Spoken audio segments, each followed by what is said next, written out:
What's going on, everybody? It's your boy Hebrew. Welcome back to the Hebrews Cast, episode 10, featuring uh my older brother, aka Richard, aka Mayhem. Much gratitude for tuning in and joining us today. This is the Hebrews Cast. Since we're featuring a guest, a returning guest, we're running it on Sunday. I'm hearing a little bit of an echo. Here.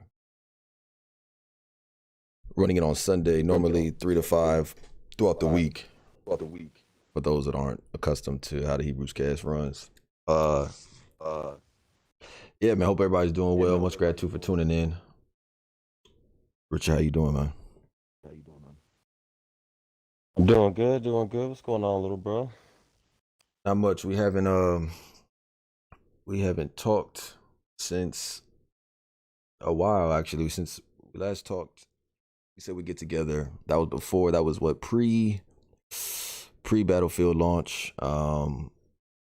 Before these acquisitions, so a little bit to get caught up on. I know we planned on reuniting when there was some stuff to talk about. Also, Halo Infinite, we haven't discussed or anything.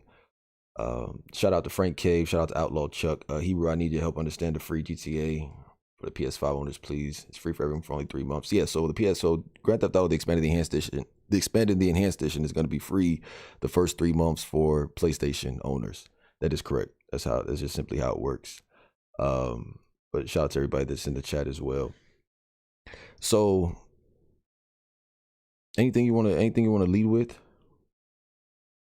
that's been on your mental? Well, I mean, we can start with, like the acquisitions you were talking about. And we can head off with that. As far as we got what PlayStation getting Bungie, we have obviously the big Activision acquisition by Xbox. So I mean, we can start with those if you want.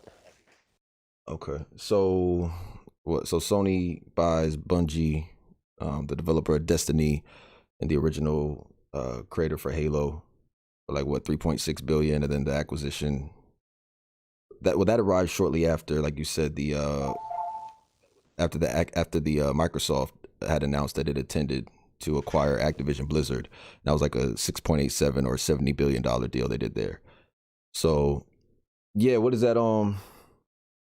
I don't know. What are your thoughts on that? What are your thoughts on Microsoft acquiring Activision Blizzard, and then I know we're late to the party, folks, but it is what it is. To this news, but what is your thoughts on that, on Microsoft's acquisition, and then Sony's, what I call Sony's response? Like, how do you even view that? Well, I mean, that's the only thing it had to be in the works for a while. But with Xbox, I mean, it's just Game Pass everything. They're trying to get as much on Game Pass, bring as much over their stable. So no matter what, it seems like no matter where you game, PC, PlayStation, Xbox, eventually you're gonna want Game Pass. Whether I mean all these things are gonna be released day and date. I mean all the as far as shooters are concerned, there isn't much they don't have. I mean shit, if they acquire Crytek, they'd be dead down there first person shooter domination. But um, at this point, just with all the different studios that they're bringing underneath the umbrella for Microsoft, I think it's just for Game Pass, and people are wondering what they're gonna do with it. I mean, we saw with Bethesda, people didn't think they were gonna but is it going to be exclusive? No, some of these games are pretty big, but they said they're going to honor the contracts they have. And then we saw what happened in that situation with the last acquisition. So with this one, same murmur. What's going to happen?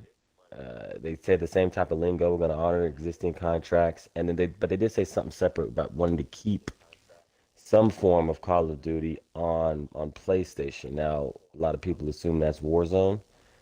Some people think because Call of Duty's so big, you want to put keep it multi-plat and just absorb that money.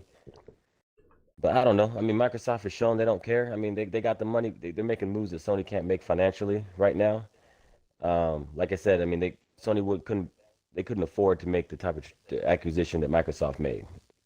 Um, as far as 68 point whatever billion, whatever it was. So I don't know. I can see it going either way. I can see them maybe as far as just to recoup some of their money, keeping it somewhat multi-platform. I can also see them just keeping Warzone multi-plat and have the mainline Call of Duty games being Microsoft exclusives, coming straight to Game Pass, yada yada. So with that, and with it being further out, and them just kind of doing their business speak, We're just gonna have to. It sounds like it's gonna be more of a wait and see as far as Call of Duty. The biggest title they've acquired thus far, is there was a third party, is gonna be Microsoft exclusive or not. What do you think So they about that? confirmed what three more Call of Duties. The next three Call It's of gonna be Duties, on or then PlayStation or what? is going to be on yeah, and after that, I guess I would assume after that it would be on an Xbox exclusive. But I know they have three planned, three more planned. I know this one. I know Modern Warfare 2 will be on the PlayStation. I don't know post that what would be if it'd be on PlayStation or not. The Call of Duties. You're saying at least like the next three games to recoup some of that money to keep it multi-plat? If that's they said, I wasn't sure. I didn't get an update as far as when their contracts expire, like what they've already slated for PlayStation. Um, because I know it's not going to be done till, I mean, they're talking 2023. Next year, Mid yeah. 2023 is Finalize when the it. deal will be done. So I Right. don't know as far as how I wasn't aware of like how far that pushed out their contracts. If they already have one for this year, next year, year following, or whatever the case may be, how far ahead they do those. But after those contracts run out, I mean, yes, it's just up in the air. I mean, it's up to Xbox what they want to do. Regardless, it's going to be on Game Pass day one. I think that's probably one of their more. That's probably what's more important or most important to Microsoft right now, is getting as much on that service as possible. So beyond that, do they just keep it console exclusive, a game like that? I mean, I could see them doing it. Yeah. But it's just, you know what I mean. I, We have to probably wait to get a little bit closer, get some more info on that. no, I think it's also, yeah, just acquire as many studios for Game Pass um right now. And that's the move that they're going, is do as much acquisitions and get games on Game Pass.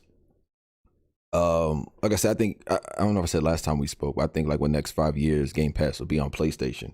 And then you hear, talks of PlayStation doing this like PlayStation Infinite, some of that nature, rumored to have like a tiered membership through quality and performance. Like, if you want 4K 60 FPS, you pay, that as far, and that's how the kind of the structure of the tiers would work of the membership. But that's just rumored. But them coming out with some sort of Game Pass counter, definitely I see that. And they I think they made an announcement of making like 10 live service games, moving to live service, 10 games. What is that? I don't know what year what year those are coming out, or if that's for this year, if that's exclusive to this year, or this year next year. If someone could correct me in chat. But that's what I think, that the acquisition about when it comes to Xbox. Now, do I think And it's that leads right smart? into PlayStation with Yeah, you talking about 10 live service games. They acquired Bungie. they acquired It Bungie, a seems direct hit. more for back end support with their live service games Well, that they with want to produce.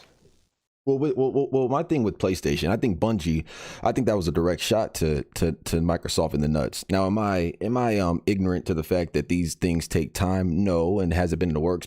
Probably, but the timing, right? Like, there's no such thing as coincidence. Like the timing, they right after they announced that they got Bungie. Oh, happens to be the creators of Halo. But on the same time, and all they got is Destiny 2. So I'm thinking that's a dumb investment, till I sit back and I'm like, okay, but what has Bungie been wanting to do with Destiny 2? Put it in film. They've been talking about books, all types of media. What does Sony do? Because if I look at it, like, Sony is a different type of company than before. Like, I don't look at Sony as just a gaming company anymore. Like, they're trying to get into the metaverse. They're trying to branch out, get their foot first into that metaverse, and film, and putting these. I mean, you see The Last of Us getting a HBO special. You're seeing Uncharted 4 being in theaters.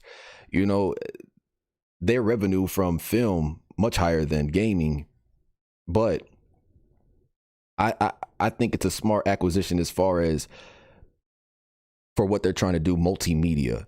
But aside from just like Destiny, I mean, it's gonna take a while for them to get that almost 7 million back, unless we're just looking at I don't know, DLC, right? Like subsequent DLC, I guess. Like What that's they my talked view about, on they it. want they wanted it on. They wanted it back in support. They're going to be doing these live games, and they want somebody experienced in a game that's been doing live. I mean, one of the longer leading live service games in Destiny and Destiny 2, and kind of take their knowledge of what they've been doing and apply it to live service games. They want to come out, and then that's what I mean. A lot of these companies know that's where the money is. As far as movies and films, it's Sony. Sony's been in the film game forever. So I mean, that's just icing on the cake to have another property that can turn into a franchise and profit off that. Um, as far as how it affects other games, it's different in the fact that with these Microsoft acquisitions, we know there's going to be some sort of exclusivity uh, to these games that are coming out from a lot of these companies that are now in house. I mean, with the Bungie acquisition, they pretty much came out and straight up said they're still gonna continue to be a multi-platform developer. So Right. if you're an Xbox player, this doesn't really affect you at all.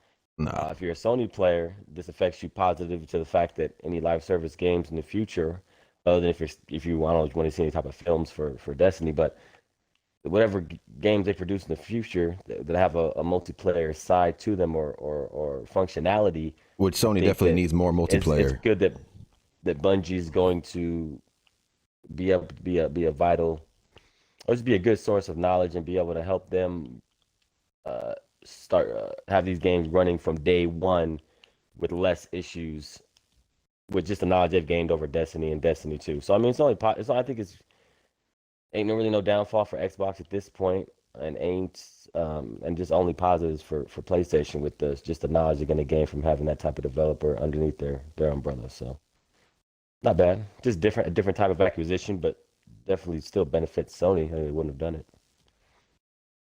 What's going on, SP? What's going on? I'm Grim. Appreciate y'all for tuning in. Yeah, and I think that they need a lot of they need to start. That's where they lack. They got the single players exclusives. Hence why I even own the PlayStation, but they lack that multiplayer and that FPS. So Destiny, like I agree with you. That helps them on the back end there, and they need they need some multiplayers, a lot actually. Um, First person multiplayers, because that's something they don't have. Um, yeah, but that's pretty much what I think about the acquisitions on both sides. Uh, to be honest, I want to see more of Microsoft though, like more first party games. You keep buying, it's gonna it's years out to actually see the fruit of that labor. So that's the only thing kind of lacking is these first party. I would say that Sony kind of has the advantage on is these first party exclusives. Well, they're coming now. I mean, they're Like what, they're coming Stalker even with 2 just got Bethesda. delayed? There's even but I think I mean they've bought so much that eventually I mean it's and they've been doing this for the last couple of Eventually, years. It hasn't all been recent, but I mean right? it's going to be starting to bear fruit very soon. Even with Bethesda and some of the games. I forgot what is it? What's their main game? Starfield. Doom. I don't follow, but I don't follow there. But I mean they already have games that are going to be coming out. So it's already starting. I mean and they've acquired so much that it's when you have I mean, the developers of Wolfenstein, Doom, and all these other just tons of ridiculous amounts of games. They're gonna start already working on games. They're gonna start producing them other than the Coalition and all the studios that we currently have. We already know the developers of Forza are working on a separate game. They're not only doing racing games at this point. So it's just I mean it's good. They're gonna start hitting. They're gonna start hitting, and not time wars. Oh, how long is that going to take? But with all the acquisitions they've made and things have already been in the works now for it's a year and a half as far as them building up all these now first party studios really since they've been acquired. I think that we're not going to be waiting long as these games start to hit from these different developers. So speaking of new games coming out, you just acquired Dying Light 2. Have you even had time to launch that and play it? Just a tiny bit. I've only played through the first maybe hour or two. I really haven't gotten too deep into that game. Um, I didn't play the first one, so I had to do a little catch up as far as going online and just trying to catch up with the story. But it seems fun enough. I really wish that even with, because I play on the Series X, and we're doing. There's a lot of games now where they're giving you the option. Do you want performance? Do you want quality? The specific game. Do you want ray tracing? It's ray tracing, resolution, or frame rate performance. And it kind of feels like no matter what I pick, I'm missing a pretty big.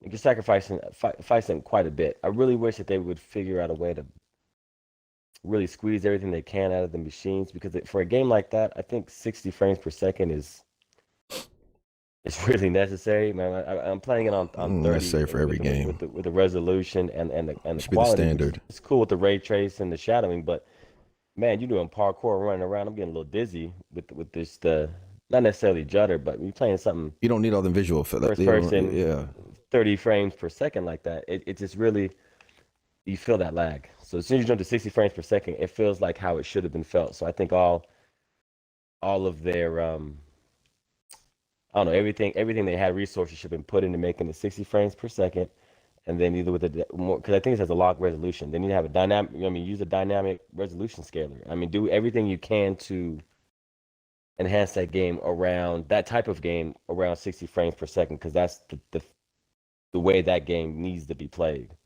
right. So For the type of game that it is. No, I agree. I heard yeah, I think every game needs to be a lock 60. But I was seeing I never played the first one either. But I know that game launched bug. They're trying to compare it to Cyberpunk. I don't see it having that type of bugs from the gameplay that I've watched.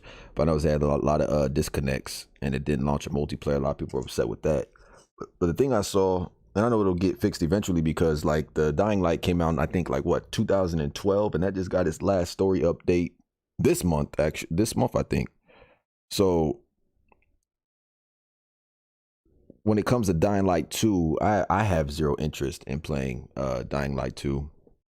But like they on Twitter I saw like they were given a roadmap before the game even came out. I think they were saying like it was gonna launch like over 1,000 bugs and on its day one patch. That's what they had plans on fixing and then still launch buggy as hell.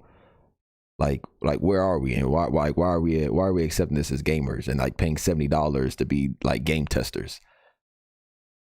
Like everything delayed, or put it out before it's done. It's just kind of getting redundant. And I said before, you know, kind of accept delays because they're the new norm. But it just kind of sounds like I'm just complaining. Like you already knew this was about to happen. It just kind of hits different when it arrives, kind of like Thanos. But I have no idea why it's unfinished the way that it is, and why it launched the way it did. But people are having a good time with it. I saw it's doing great numbers on Steam, more than when Dying Light launched. But you know, there's a hype right now around it. But I think it's enough. I don't think it's anywhere near Cyberpunk type of bugs or unplayable. But yeah, or even I've only Battlefield played a couple hours 2042 at that into it. point. But it's yeah. Well, I've only played a couple hours into What it, and are all you the enjoying modes it? they play for what they are. Like I saw some people having issues falling through the map and different things. I mean, maybe I just haven't got to those areas yet. Uh huh. But for me, it's played fine. It's played smooth as far as Dying Light 2 is concerned.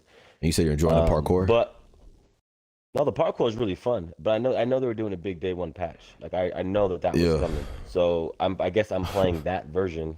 Um, but I mean that's Right. day one. If you have a patch that's day one, that's fine. I'd rather be from the moment it's released than have to wait for something to get fixed. Um, so like again, only a couple hours in, so I won't speak too much on it until I've played maybe a good 10, 15 You hours to get your know thoughts on it. as far as that and the Gotcha. stability of it, such and such. What's going on? Dealing the details. Get on that saddle and do something, Rockstar. Yeah, you're not lying. Appreciate you tuning in. Clawman Gaming says, "Am I the only one who would love if the PlayStation exclusive 2018 Spider-Man game would release on the PC? I mean, after they released God of War and Uncharted 4 on PC, it should not be a big thing. Didn't they do Horizon Zero Dawn on PC as well? Yeah, I think eventually it'll probably come. I But mean, that seems to 2018 be their new Spider-Man, strategy. yeah, I don't know. I mean, I don't care. I mean, if they want to give all their exclusives to PC, I think that exclusivity helps the brand, but I don't, like I said, they're multimedia, but I think they need their exclusives. It makes sense for Microsoft because it's Microsoft, going to the PC and Xbox Game Pass. But when it's Sony doing it, you think that holds the same? That don't hold the same validity, Rich? I don't think it matters. I think they just add the extra money. I mean, it's just extra revenue. They feel, and it's always been looked at from a. I mean, and that's all that matters is how how front facing how it looks. And for most gaming, when you talk about exclusivity, they think about console wise. They think about Xbox versus PlayStation Right. versus As long as Nintendo, it's kind not of on the doing their main own thing. So I competitor. think as far as Sure. going for PC, I think front facing it really doesn't matter. I think on the back end they're just going to get money. I mean, they're just going to have another. All they're doing is expanding their player base and just adding the potential for additional profit. So I mean, as a business, it makes total sense. And as long as it's not coming to Xbox, I think the little fanboy wars or whatever are it's not really going to affect that in any way. People are still, like I said, when they think about the rivalry, gaming rivalry, they generally think about they keep it console based, Yeah. PlayStation versus Xbox. So why not? Why It's not go get that mostly, money? sure. But I mean, everything does play better on PC. So, I mean, can you afford it? Um, Horizon Forbidden West comes out February 18th. You said that's definitely a cop for you, right? Yes, sir. You got the PS5 to, I'm gonna not take full advantage of it, but be able to play it on the PS5. Visually, I think it looks good. Just probably not the game for me. Um, if I'm trying to think if I had a PS5, if I would cop it, probably, like I said, the first one's story. I'm the opposite. Like the story kind of, like I said, on paper it sounded good, but just I couldn't get into the gameplay itself. It didn't, bow and arrows and metal dinosaurs. It just didn't. I don't know. It didn't really have appeal to me. That Had they sounds been awesome real the way you described it. dinosaurs, I think Bow and Turok. arrows and metal dinosaurs. That No, sounds you remember amazing. Turok?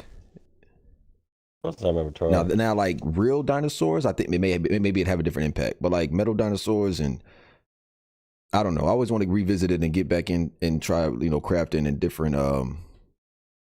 try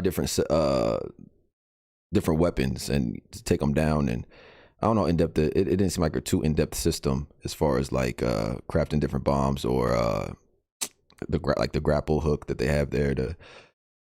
I don't know. I don't know. Anyways, it's It was a whatever. nice it was a nice variety of I don't know. Most people love the gameplay, myself included. Story for me was more Right. background. Right. It was a cool concept, obviously.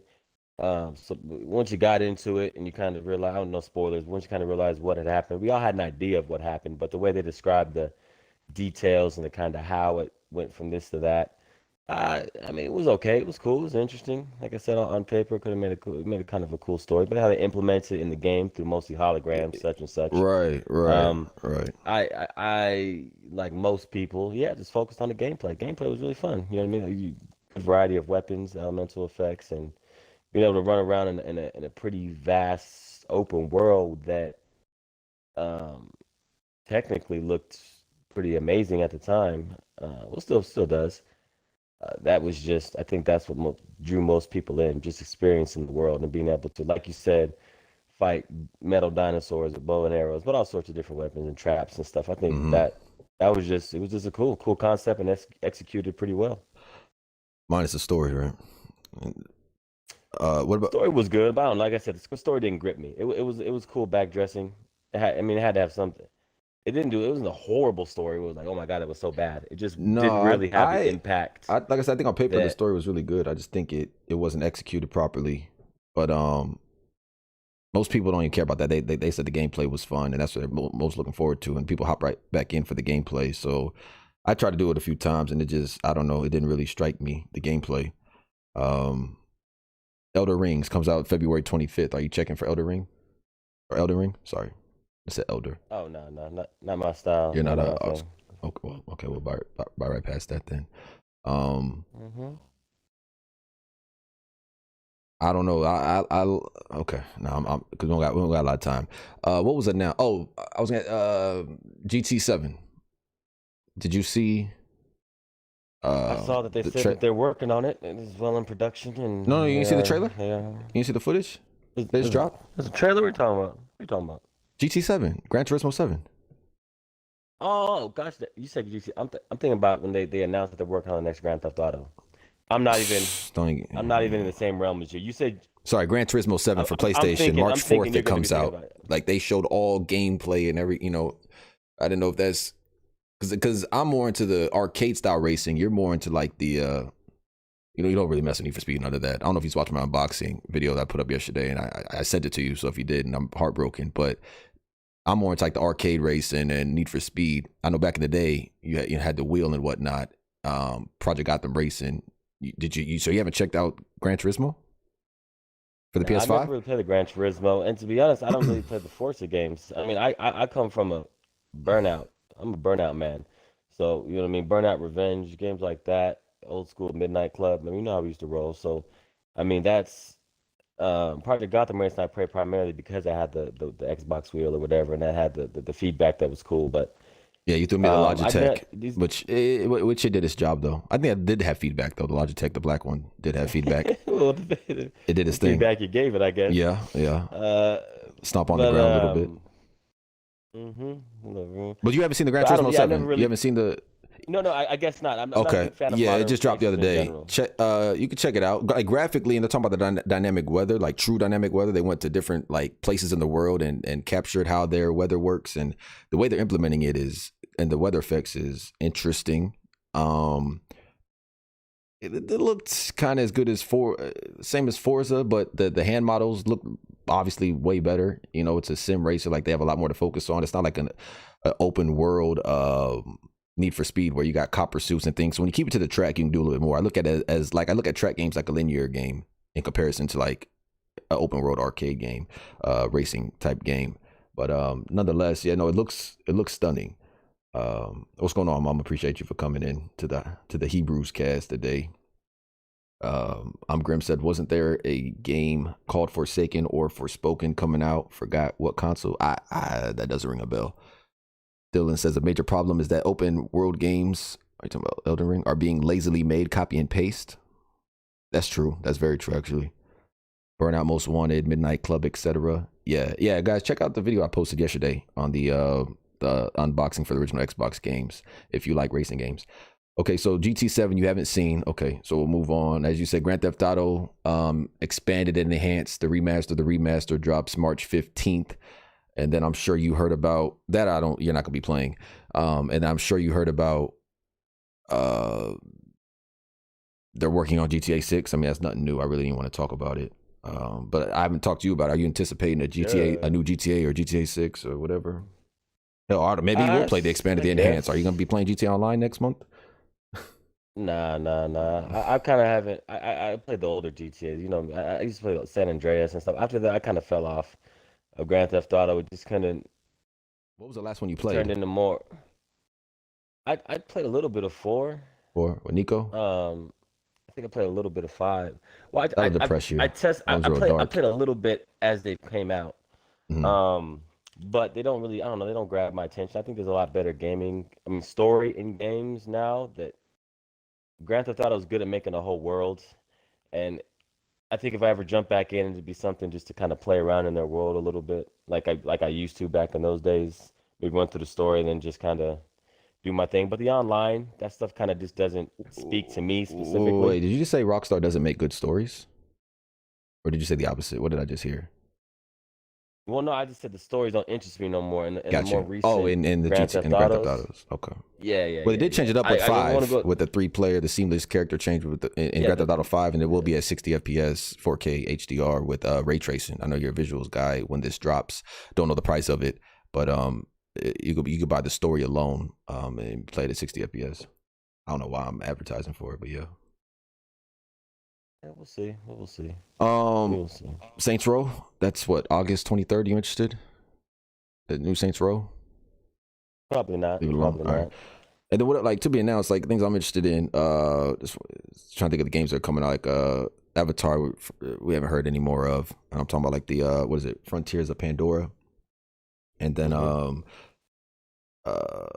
Gotham Knights got delayed, and then Hogwarts Legacy got delayed. But those are all still supposed to come out this year. And then God of War Ragnarok, we don't have any, which we still haven't even spoken on. We haven't had any information as far as the exact day, but God of War, all those still supposed to drop this year. The only one you're interested in what is God of War, maybe Gotham Knights. Gotham Knights. You said Gotham Knights? Yeah. Yeah. That game definitely interests me. God of War, the same. Um, Hopefully we'll see. I know it got delayed before. We're talking about God of War, and will it come out this year? I mean, we'll see.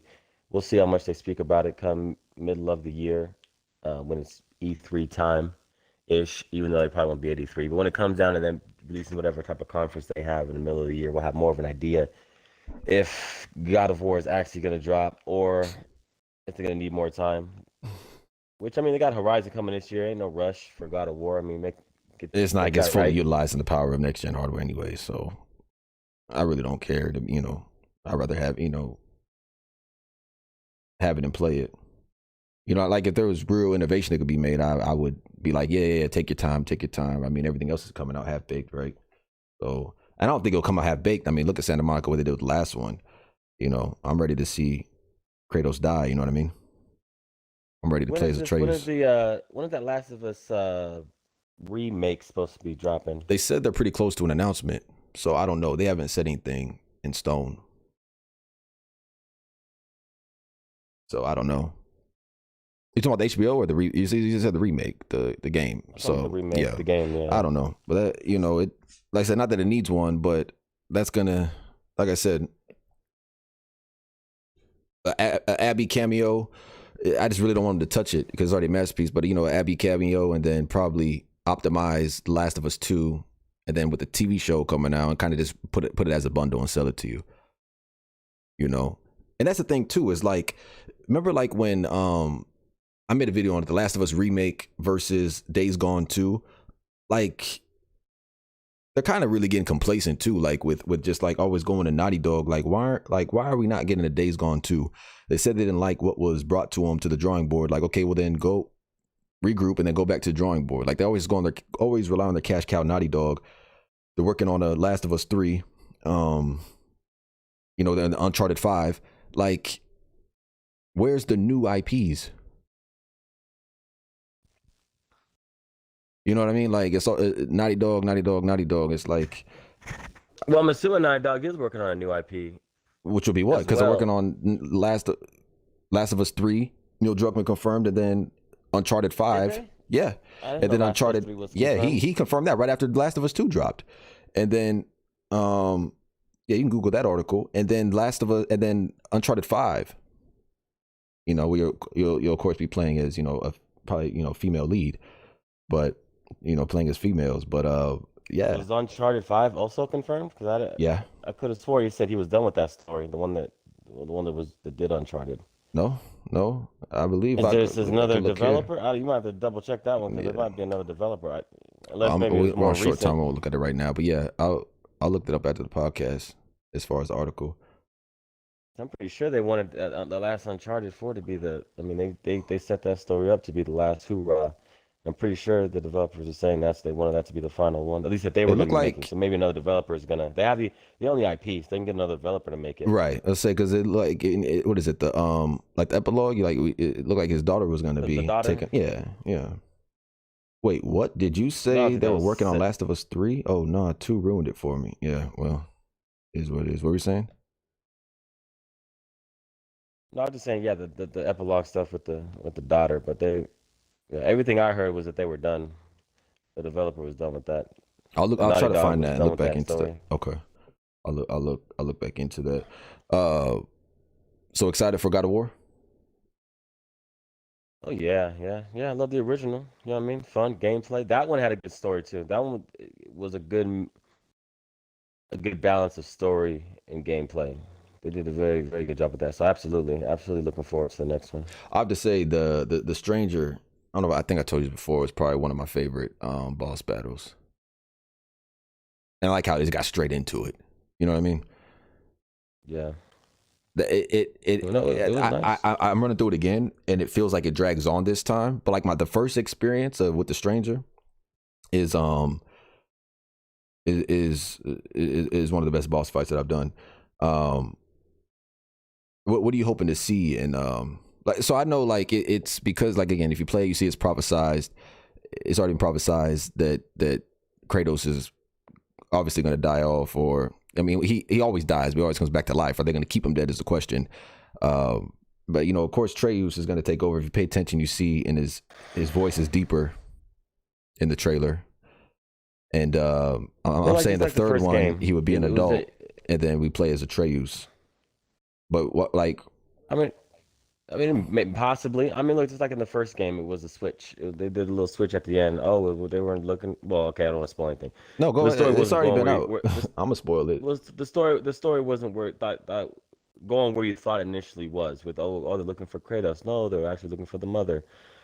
And when you were looking for Atreus, it wasn't referring to him at all before the boulder, before the stranger fight. I mean, when they switched it up, and then so I think them trying to be heavy-handed with them seeing the was already been prophesized on the cave towards the end. Atreus holding his dead dad or whatever it was, him dying, and then Loki being the reason for it, betraying him or what could come. I think a lot of that could just be red herrings.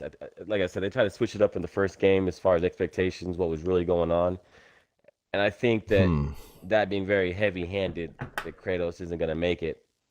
I think that's just up for debate, interpretation, debate. Well, as far as interpretation is a better which word, way which way they'll go, meaning which way they'll go. Will they kill him off? Will they not? I mean. Well, now that you say that, I don't think it's a given one way or the other. I think that they have a lot of room to play, and I'll just wait and see what they come up with as far as that's concerned. Now that you say that, because you saw Tyr right in the trailer, and he still has it. I know a little bit about Norse mythology, and he had his hand still. Now I know that he can teleport. He has the same eyes as wasn't it Veneer? He has like the same weird color eyes that Veneer said he has, and he used those like as the portal. So it could still be called God of War, even if Kratos dies, because Tyr is the God of Wars in Norse mythology. That really tall guy when he stood up. He had his hand still, but because honestly, the way I thought I wanted, like in chat, like this, I thought it was gonna be. I think everybody thought it was gonna be like a two-parter. Like we talked about this. Like I think everyone thought it was gonna be 3 games in Norse, and the next one is where you fight Thor. Excuse me, that'd be the Ragnarok, and then Odin in the last one, and then that could be the end of Norse. You know what I mean? But I feel like now it's just going to be a 3-parter, and then you get Atreus as the last one, and then in the second one with Ragnarok, Kratos, his sacrifice is going to be what turns Atreus into what he's prophesized to be as Loki. You know, and I think that'll happen like in the last bit of the game, and then Kratos dies off, and then Atreus will be an adult in the 3rd installment. But one thing I did like, and also like in the trailer, if you notice, it's what do they call it, Fimbulwinter, and like did you remember how we had all those like those boat sections in the first game for traversal? Right. In this one, did you notice like the water was frozen over, and it looks like the boats are being replaced with like the sled dog, and it's kind of like sled dog sections, kind of like they did in that Modern Warfare game. I just thought that was very unique. Like it may not be like innovative or take advantage of it. I mean, I don't know what it takes to create that, right? But like the frozen over lakes and traversing via the sled dogs, I think is really cool. Like switching up from boats to the sled dogs. Do you remember seeing that in the trailer? I'd have to look again. But yeah, he's pulling like Atreus, and he's sitting on the front of it. You know what I mean? Like how we were kind of doing that in Gears of War. I think we were on sand though. But like how we're sitting on that sled. No, we're on ice, and then sand. Yeah, and the red sand. Yeah. So the ice, it kind of reminded me of that. But yeah, that I like. And then I also saw some NPCs, and I didn't see NPCs in the first game. You also see NPCs in I don't know what town or what realm that's in, but there's NPCs as well in God of War. There was some vagueness. I mean, there was a little bit. Yeah, I mean, nothing like crazy. Like the elf thing when you were going through before. I mean, yeah, there were some, but not a lot. And then they had a centaur too, which is Aztec. more Aztec history, but I do like centaurs. I used to draw them when I was younger, so fighting the centaurs. I do hope that we get, because like the armor set is pretty much, that's sort of like RPG. You know, the armor set. I guess I don't know why I'm invested in this now. I guess after playing the first one, but the armor sets are cool. I thought maybe get a different armor set, but you kind of just build that as you play now. But it'd be cool to get a new weapon besides just the axe and the blades of chaos. Like, you think we'll get a new weapon in Ragnarok? And if so, what would it be? What would you want to see? I don't know. I mean, there's not really anything I would want to see. I think the axe was actually a really cool addition, and then other people initially, before we kind of knew what was going on with the game, they're like, "Oh, well, hopefully there's some reference, and we'll see the Blades of Chaos or yada yada." And they gave that to you earlier than I thought they would Mm-hmm. in the story, and they let you play with the new and the old. So at this point, I mean, it doesn't necessarily need to have another weapon. Mm-hmm. I'm sure there's going to be some new gameplay hook, maybe with the abilities, not the weapons. Another weapon would be nice, but I mean, would they at this point would they just be throwing it in just to give us another weapon? It's just, I mean, I think there's other ways that they can, whether it's the enemies and maybe the abilities, such and such, the different realms, the new realms that we go to, and what that. I think they can do a lot more with the environment and the new different realms and enemies that for me would add enough variety where I wouldn't need another weapon. I think the weapons they do have, the Blades of Chaos and the new Leviathan axe, I think that those weapons felt really good. So I don't necessarily think there's a need for a new weapon as long as they can still switch it up as far as environments and enemies and give us some new realms and such to play with, new environments. I think that we don't necessarily need another weapon. What about you? No, I was just saying it'd be cool to have a different weapon. I don't, I don't know. Yeah, to be honest, I don't know what they would add, but you have the blades of chaos. Like, then how else do you? There's other ways to improve again, and have innovation. But what I mean, you do have the axe and the seamless change between that and the blades of chaos. But what other weapon would you have? And while you're saying, I was thinking back to the other games, and I don't know. I don't know what I would want. But again, if they surprise us with a new one, it'd be nice. That's all. Now, last time we talked about Battlefield 2042. Okay, you know I wasn't gonna let you slip away with this one. We got him here, guys. We got him in the corner. We got him against the ropes. He. So you say that with Battlefield 2042, you've had a flawless or very few to no bugs with the game via your playthrough or No, experience of Battlefield 2042. no. Other than we talk about the obvious missing scoreboards and stuff like that, which I wasn't putting that in the same realm as glitches. That's just stuff that's missing that should be there. Mm-hmm. Then my issues with it not having enough new maps. Um, yeah, yeah. Other than some very few, I haven't had a lot of game-breaking bugs. I mean, everything's populating for me on screen. It plays like a normal Battlefield as far as the hit markers and hit detection, which I've always liked. Call of Duty's way better than Battlefield. But as far as comparing it to the previous Battlefields, glitch wise, day one for me playing it, no, I haven't ran into a whole lot of issues. So EA, I actually have it here. EA came out and they admit that 2042 was a disaster. Said it didn't meet their expectations, and didn't work on some platforms and was extremely buggy. Now, the only reason I'm doing this, and this is just to rub pie in your face, I said that the game will come out broken and it was an unfinished live subscription service and merely with a tornado gimmick. I know you had high, and I was trying to shit on it. But if you pay attention to my video I made like with Modern Warfare, I was like, I can't wait for the new Battlefield to come out. So I got to play this trash ass Warzone where it's unbalanced weapons and whatnot. Like, it needs a competitor. So I was rooting for Battlefield. I just saw what it was and I was like, are you serious? So it's not even that I was hating on it. I just saw it for what it was. Now you had high hopes and wanted it and thought it was going to be something great. Now, let me see. I'll put it up here because they had their first quarter investors call here, and it said for the fiscal year, and they said they did very well because for their net bookings and underlying profitability and cash generation was the largest quarter in the company's history for net bookings. Because you make this argument that, well, it's sold well, so it must be doing well, and like reviews don't mean anything.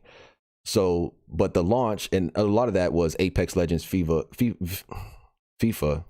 But they said, but there was one noticeable issue, which was Battlefield 2042. And the launch of Battlefield 2042 did not meet expectations. So the game, they were trying to go for this. They were trying to build this idea of scale with this gigantic multiplayer, dynamic weather. We know all that, dynamic weather and all this, and so on and so forth. They said it was very ambitious. And they went over all the game modes and whatnot.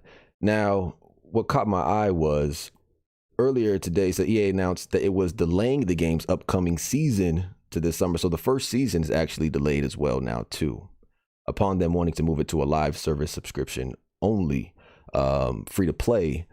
But they wanted to charge $70 out the gate. So that's what my problem was. Remember I said they want to charge $70 for a cross-gen game that looks like it's from the 360 era, that's going to be unfinished, half-baked, and this is where we're currently at. So I just wanted to follow up on this. Where was that? Because they like said a 360 game. Be crazy for that one. No, I mean, when it launched. As of right now, it still looks like one of the better looking shooters, better than Call of Duty, easily. As it stands right now, I do not think it looks better than Modern Warfare, personally. Multiplayer map versus multiplayer map. I mean, it's just the Frostbite engine is so good. Even though they made the maps way too damn big and they didn't give us enough of them. Okay, so real quick, it says we launched with strong stability. However, as more players experienced the full game, it became clear that there were unanticipated performance issues that we need to address. And now they have this big roadmap of what they're going to add to the game, updates, and another cyberpunk, another cyberbug 2077, except it's now disguised as Battlefield 2042. So now you got what's going on, Golden Apples. I see right through the veil. I'm just tired of this shit happening, and I'm not saying you're the reason for it, but you enjoy the game. You paid $70 for it. I just want to re-ask you now, do you think it's worth $70? The Battlefield 2042? No, I think they could have done if it would have came with more maps from the jump, and it would have been released with that breakthrough and conquest at the 64 players from the jump. I think then it would have been more worth it. Mm-hmm. I mean, it's always worth it for me because I get these games every year and I can afford to, so it's always worth it for me, and I've enjoyed playing it. So you already know that's a different question when you're asking me. Wait. So you said you get it because you can afford to. So you really don't look at the quality. You just get it because you can afford. I get it. You get it because it's nice and shiny and it's new.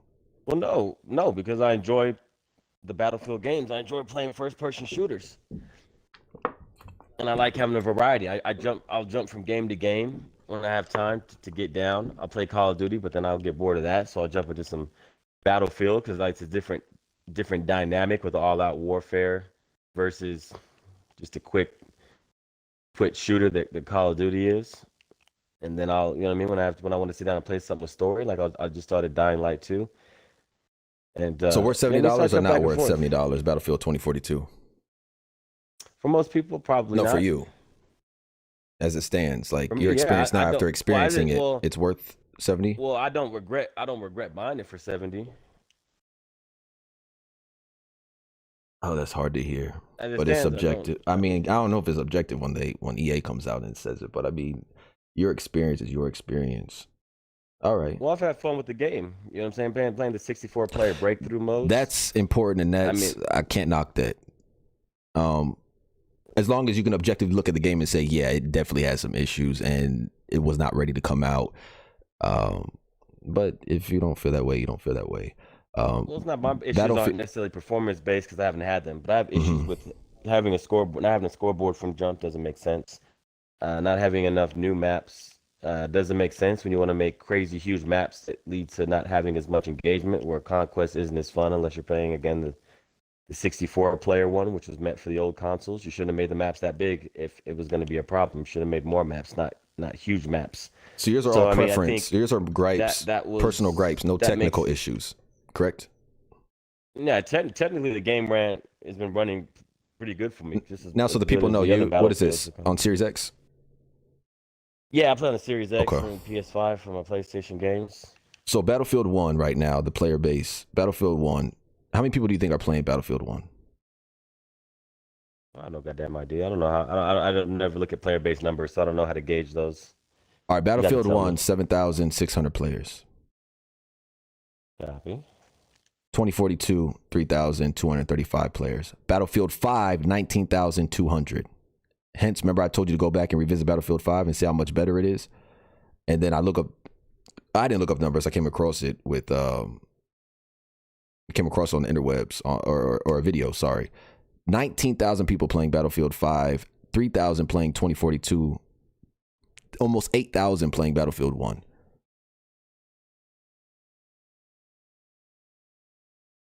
In November, Steam had averaged like 50,000 and now it's down to 4,000. So like when things launch, because I know like you always had the argument like, look, it's selling well. Whether you think it's trash or not doesn't matter. Like things are going to sell well when they first come out, right? Especially if there's a lot of hype behind it, we're right? Like talking about Call of Battlefield, Duty Cyberpunk. and that being the best selling game. Battlefield's obviously, I told you, Battlefield's obviously been having problems. Hence, they're making possibly a free to play move, and they're making the moves that they're making because of the issues they've been having retaining players, such and such. Uh, what I was referring to, companies that don't necessarily need to make changes or do anything, I was referring to what we spoke about with Call of Duty having the top two games of last year, Mm-hmm. even though one dropped late in the year, still managed to be the top selling game, the two top selling games of the year. But Vanguard So being Call sales of Duty, I'm decrease within its saying own them, franchise. they don't. Well, Got yeah, to put it's the smaller giant. It's smaller giant amongst the giants. right. You know what I mean? There's still giants making massive amounts. Yeah, of but profit. again, it's good that it is So decreasing when they're not giving that same value, or it's like again copy and paste. I hope they take 2 to 3 years off now. You know, after being acquired by Microsoft, I do hope that's the case. well, the thing is that's not even done yet. So whatever's been set in plan is going to have to roll out. So Right. I mean those types of decisions and things like that, we can't think of it as in they already own them and they're making decisions based on Microsoft's No, I'm will saying when they now. do. Right, You know what I right, mean? right. Yeah, that's still going to be a while though. So we're still going to Next year, you have a couple of to years finalize of it, right? well to finalize it, but then to set stuff in motion.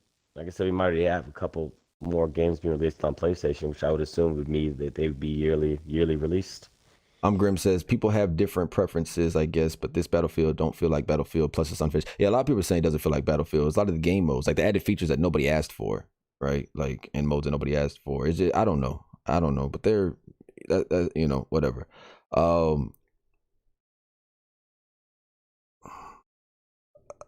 Have you? Well, go ahead. I think there's two things that they did that really I think is the main reason people feel like that. They made the map so big that they had to lean, they had to kind of retract on some of the destruction. I told you that too. And As a doing that and destructibility, they need that because that's what sets them apart is that destructibility. well, Lacking, lacking. it's because the buildings get more spread out when you have when you're going for just square footage versus going for like a more dense, destructible environment. So when you do that, and then that also spreads out the engagements. Those are, I think, the two things that really was a gripe for a lot of people. If they would have simply just made the map smaller and more destructible like they did before, Mm-hmm. and the player engagement would have been a lot higher. I mean, playing like the 64 player breakthrough, there's still a lot of moments where we're going into battle and there's jets flying by, tanks, people are dropping in, and it's an all out war zone. Mm-hmm. And I mean, that's what I remember Battlefield being. But I wasn't getting that at launch when it was the 120 whatever, 100 and some odd players on these huge ass maps and conquests, and I'm feeling like I'm having to take forever to get into a fight. And Yeah, with it being so spread out, not a lot of buildings, yeah. it took them having to shrink it down and cut off some of the map for it to start to feel more like a Battlefield game. So I agree with that. Okay. Yeah, and I know because again, there's something you're highly anticipating, and I was looking forward to it up to a point, and then that's why I wanted to touch on. I know you can answer some of these questions. 2042 beta did not give me a good impression, so I ended up not buying the game. Yeah, yeah. Well, and then you end up, a lot of these games are beta testers as well. Like you end up paying $70 for it. You can run till 4:30. You said possibly. Yeah, we keep yeah, The yeah, we keep specialist moving and choice was grooving. straight up put in more for more microtransactions, and that's a fact as well. What do you? Well, yeah, okay. I kind of want to get off that, unless you still want to talk about Battlefield 2042. We could flip it. I mean, we Um, Crisis just got announced. What are you yes, hoping Crisis will Crisis just do got that? announced.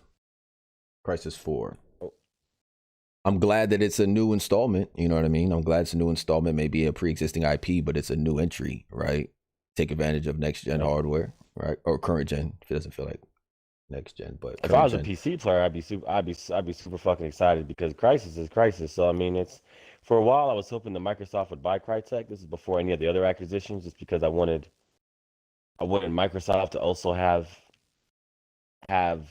their hands on that engine, on the Crytek engine. Mm-hmm. Um, but yeah, if you're a PC player, I mean, it's no matter what, that game's gonna hit. I mean, yeah, it's they just looking at how the remasters look.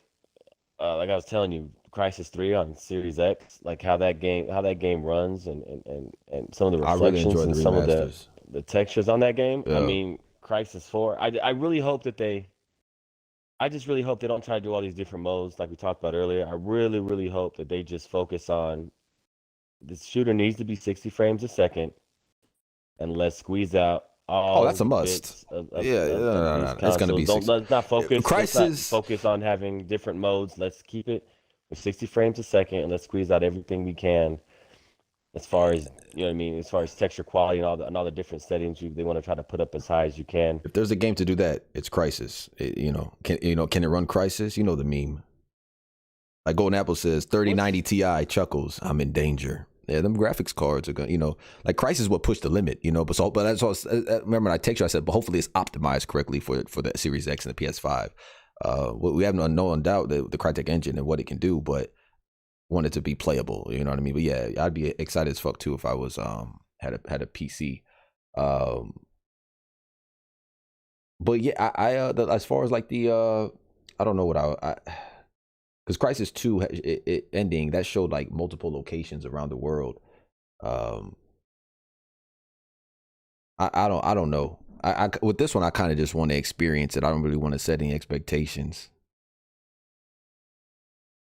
Cause you had like what, two it's just weapons you fun. could dual wield and I didn't really multiple care. I grenade didn't really care types. about, I don't. to be honest, the story never really gripped me in Crisis.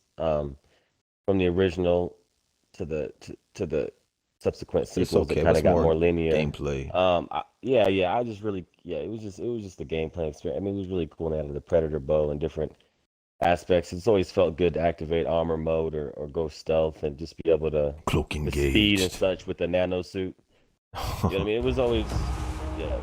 So I'm just let's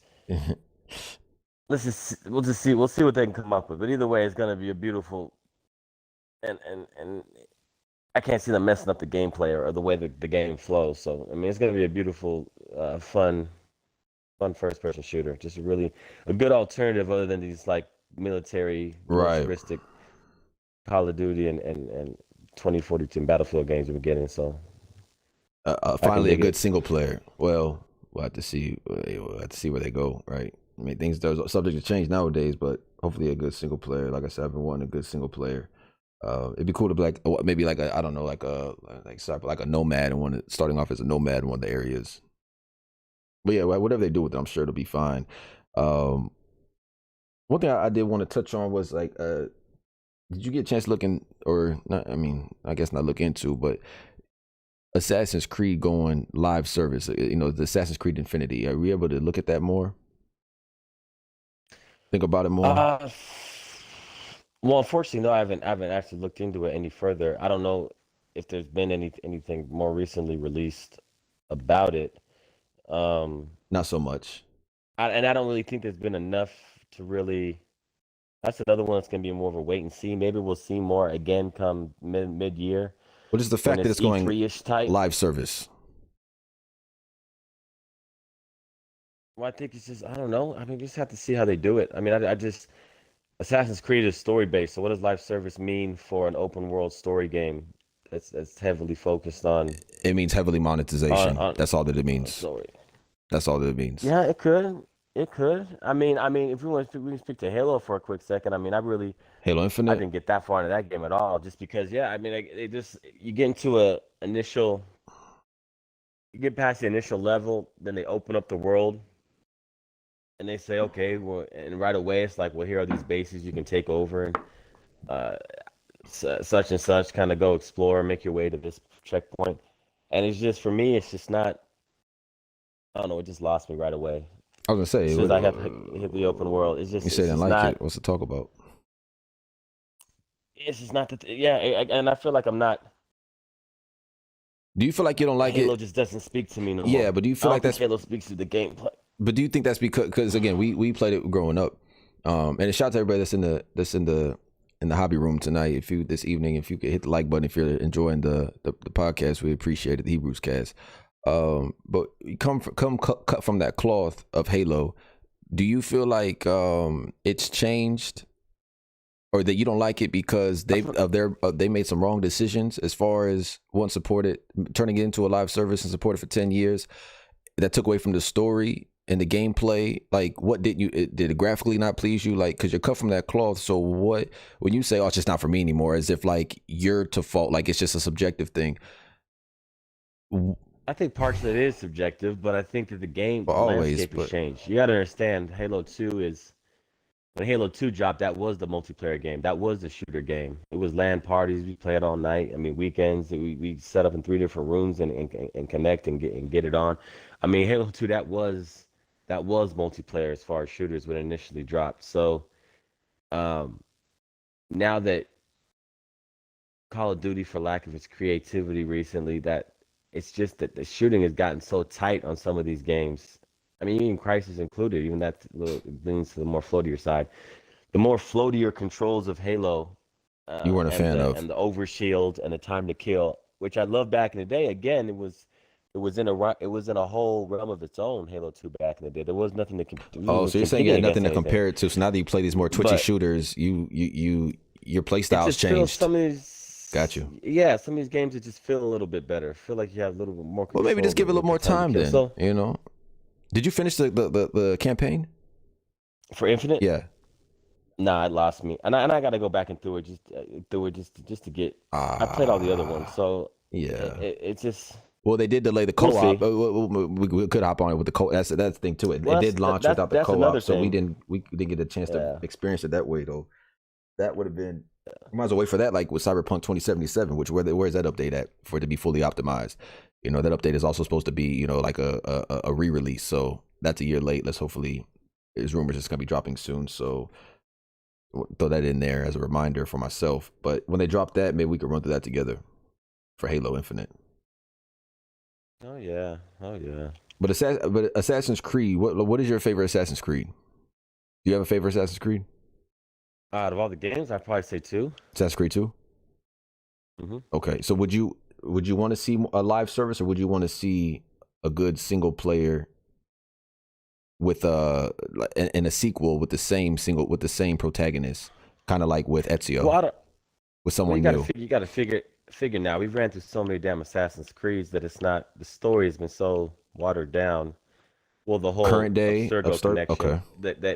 that took that was so relevant in the first game and the second. I mean, that was so relevant. Now, for most people, it's just almost an obstruction to get them back into the world they want to just run around and play as a Viking or play as a this or a that. After It just AC3, doesn't. Abstergo. It's been watered down. So it's just been I don't know. It's been you can only do the same thing so many times. You're not going to take it anywhere. Like eventually, it was always felt like it was going to be taken Modernized. to yeah, we're gonna be modernized. We're gonna get out. It, it, We're gonna get out of the machine, and we're gonna fight this war on our time. if That's just kind of what they were setting up. But then you, and that would have kind of like progressed from the original story. Like yes, we went and at the time we didn't know with the original Assassin's Creed or even with the second one that it was just gonna set up and be just an era piece game.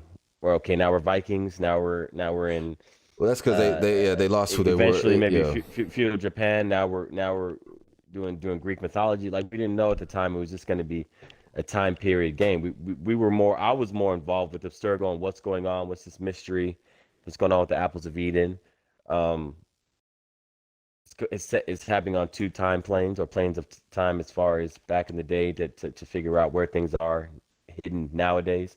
So it was kind of built. It seemed like it was built more with the initial games where okay, yeah, we're gonna get this information. Now it's time save the to world. go to It modern times, and let's finish this out. But real I quick, don't know. And it then did seem it like seemed like it started to it change. did seem like it was going to be Desmond going and learning from his ancestors, and him becoming an assassin in modern day to take down Abstergo with the modern day Right. assassins. You know, when he came from the farm. I still don't approve of it going to a live service because I know the intention of it's like NFTs, things of that nature, microtransact. It's all the same. The live service, as we've seen right now, has been a colossal failure. Everything is brokenness in live service.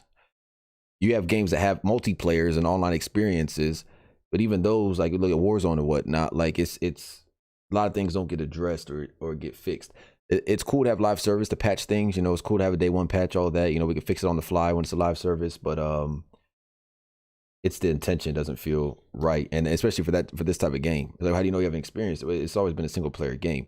I would agree more, like you're saying. I don't know if you're saying this, but leave it in the past. Leave it as a single player experience and not move into live service. Um, but I'm a purist, and I prefer the old experience unless the newer games do something to surpass it. You know what I mean? Like I don't need the new games to feel just like the old ones. I'm not stuck in the past or just like wrapped up in nostalgia or blinded by nostalgia. Like I want I wanted to innovate, but have that assassin. That's it. Just have that assassin to it. You know what I mean?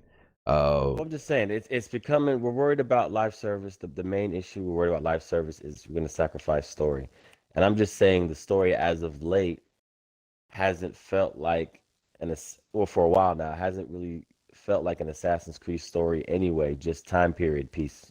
Well, that's because they're Just trying to do this different. whole You open know world, what I like mean? massive open world RPG, and you're not having one protagonist. You're having two protagonists, so you don't have. Like I said, there's a reason why Ezio was the poster boy was because you got to invest in him. Like take Assassin's Creed Revelations for example. It feels like it was made like for fans of Ezio, of Assassin's Creed 2 and Brotherhood, and those who love Ezio enough to want to play him as an old man and complete his story. Like not made out of pure marketing metrics, you know, like the Assassin's Creed games today and time savers, and you know, like there was substance, right? As Dylan said, like there's meat on that bone. So there's a so reason like why I said, Ezio is a poster boy. You know what I mean? it's straight so far from what it was originally in my eyes that I okay, agree. let's Slowly just by I don't know, slowly, let's just it see did. where I agree. I agree. Even within the single so players, it has. so let's just I don't know, we'll just see where it goes. I mean I yeah, yeah. We'll just see where it goes, I Okay, so guess. there was with the you missed the controversy. There was controversy with what is your take uh on Fat Thor in God of War when they announced Thor? Did you see him when they announced Thor? Or Yeah. Well, no, announced or well, are you talking about when we saw like the artwork? it wasn't their artwork. Yeah, yeah. I was about to say there was artwork release. Yeah, I vaguely remember seeing it. What's going on? What you think? What you think of Fat Thor? What? Well, Thor. I mean, if we're talking about like from the actual like Norse mythology. Norse mythology. Yeah, he was never like a Chris Hemsworth. Okay, I mean, he was always kind of described something differently. So if they're going to be more kind of accurate to the source true material. to the Norse mythology, not the Marvel superhero, then I mean that would make sense. I mean, it just seems how they kind of been leaning more towards in the first game anyway. So As far as like describing him and that's stuff. fine. Yeah, yeah. Why not let them have their take? Like I don't like what's the opposing what's the reason why would they be mad? Of him If you being want if you fat, want Chris Hemsworth, watch Marvel. of him being like fat, you're saying? Yeah, so I'm not sure how he was described in Norse mythology. If he was just some, He was described as yeah, you see him, to be honest, in the artwork. So I don't take issue with that. Now, what about the artwork for Boda? I don't even know what that is. Say it again. Angerboda. Okay, now tell me what it is. You mean tell you who it is? Who it is? What was the name you The said? Angerboda, Yeah, what is that? the maid of Loki and the mother of monsters. What's going on, Ancient Oracle? Oh, okay. Yeah, I don't follow Norse mythology crazy So amounts, there so was I wouldn't even. so there was controversy with him with Thor being fat, right?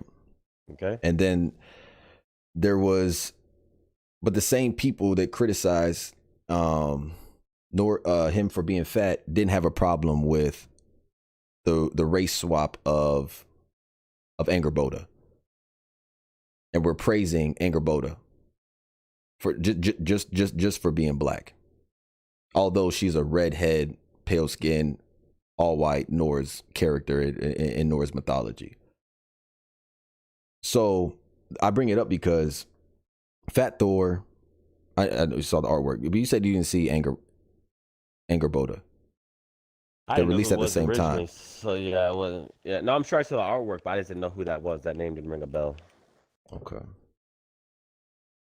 No, but yeah, no, there was some big controversy with that, and it's just like if you're gonna do Thor like that, like in the even well they made him fat in with the MCU as well, and I took issue with that is because like he was never fat before. Like why is he fat now? Why would you make him fat and lazy during the last part of the film of the franchise? Sorry, when there's gonna be some epic fights. Like I'm not trying to see fat Thor. They just made him fat. Like yeah, he made a little muscle to him, but like he was just fat Thor. Like he wasn't like that throughout the franchise. Like so to switch him, Well, he it was was still like badass. I mean, it was just he had been through a lot. He had lost his whole well, family at that point, they tried to and he fell have it into a make sense, state state of of like depression, depression. Well, no, it made sense. but You don't have to like it. You could say you didn't no, like but it, I'm but it made saying sense with the story he progression. was never like that before the last film. Fat Yeah, the whole film. It's like okay, you should have had him fat yeah, in the whole because film. I don't have a problem with being fat because that's it's where they led him. accurate, but you know what I mean.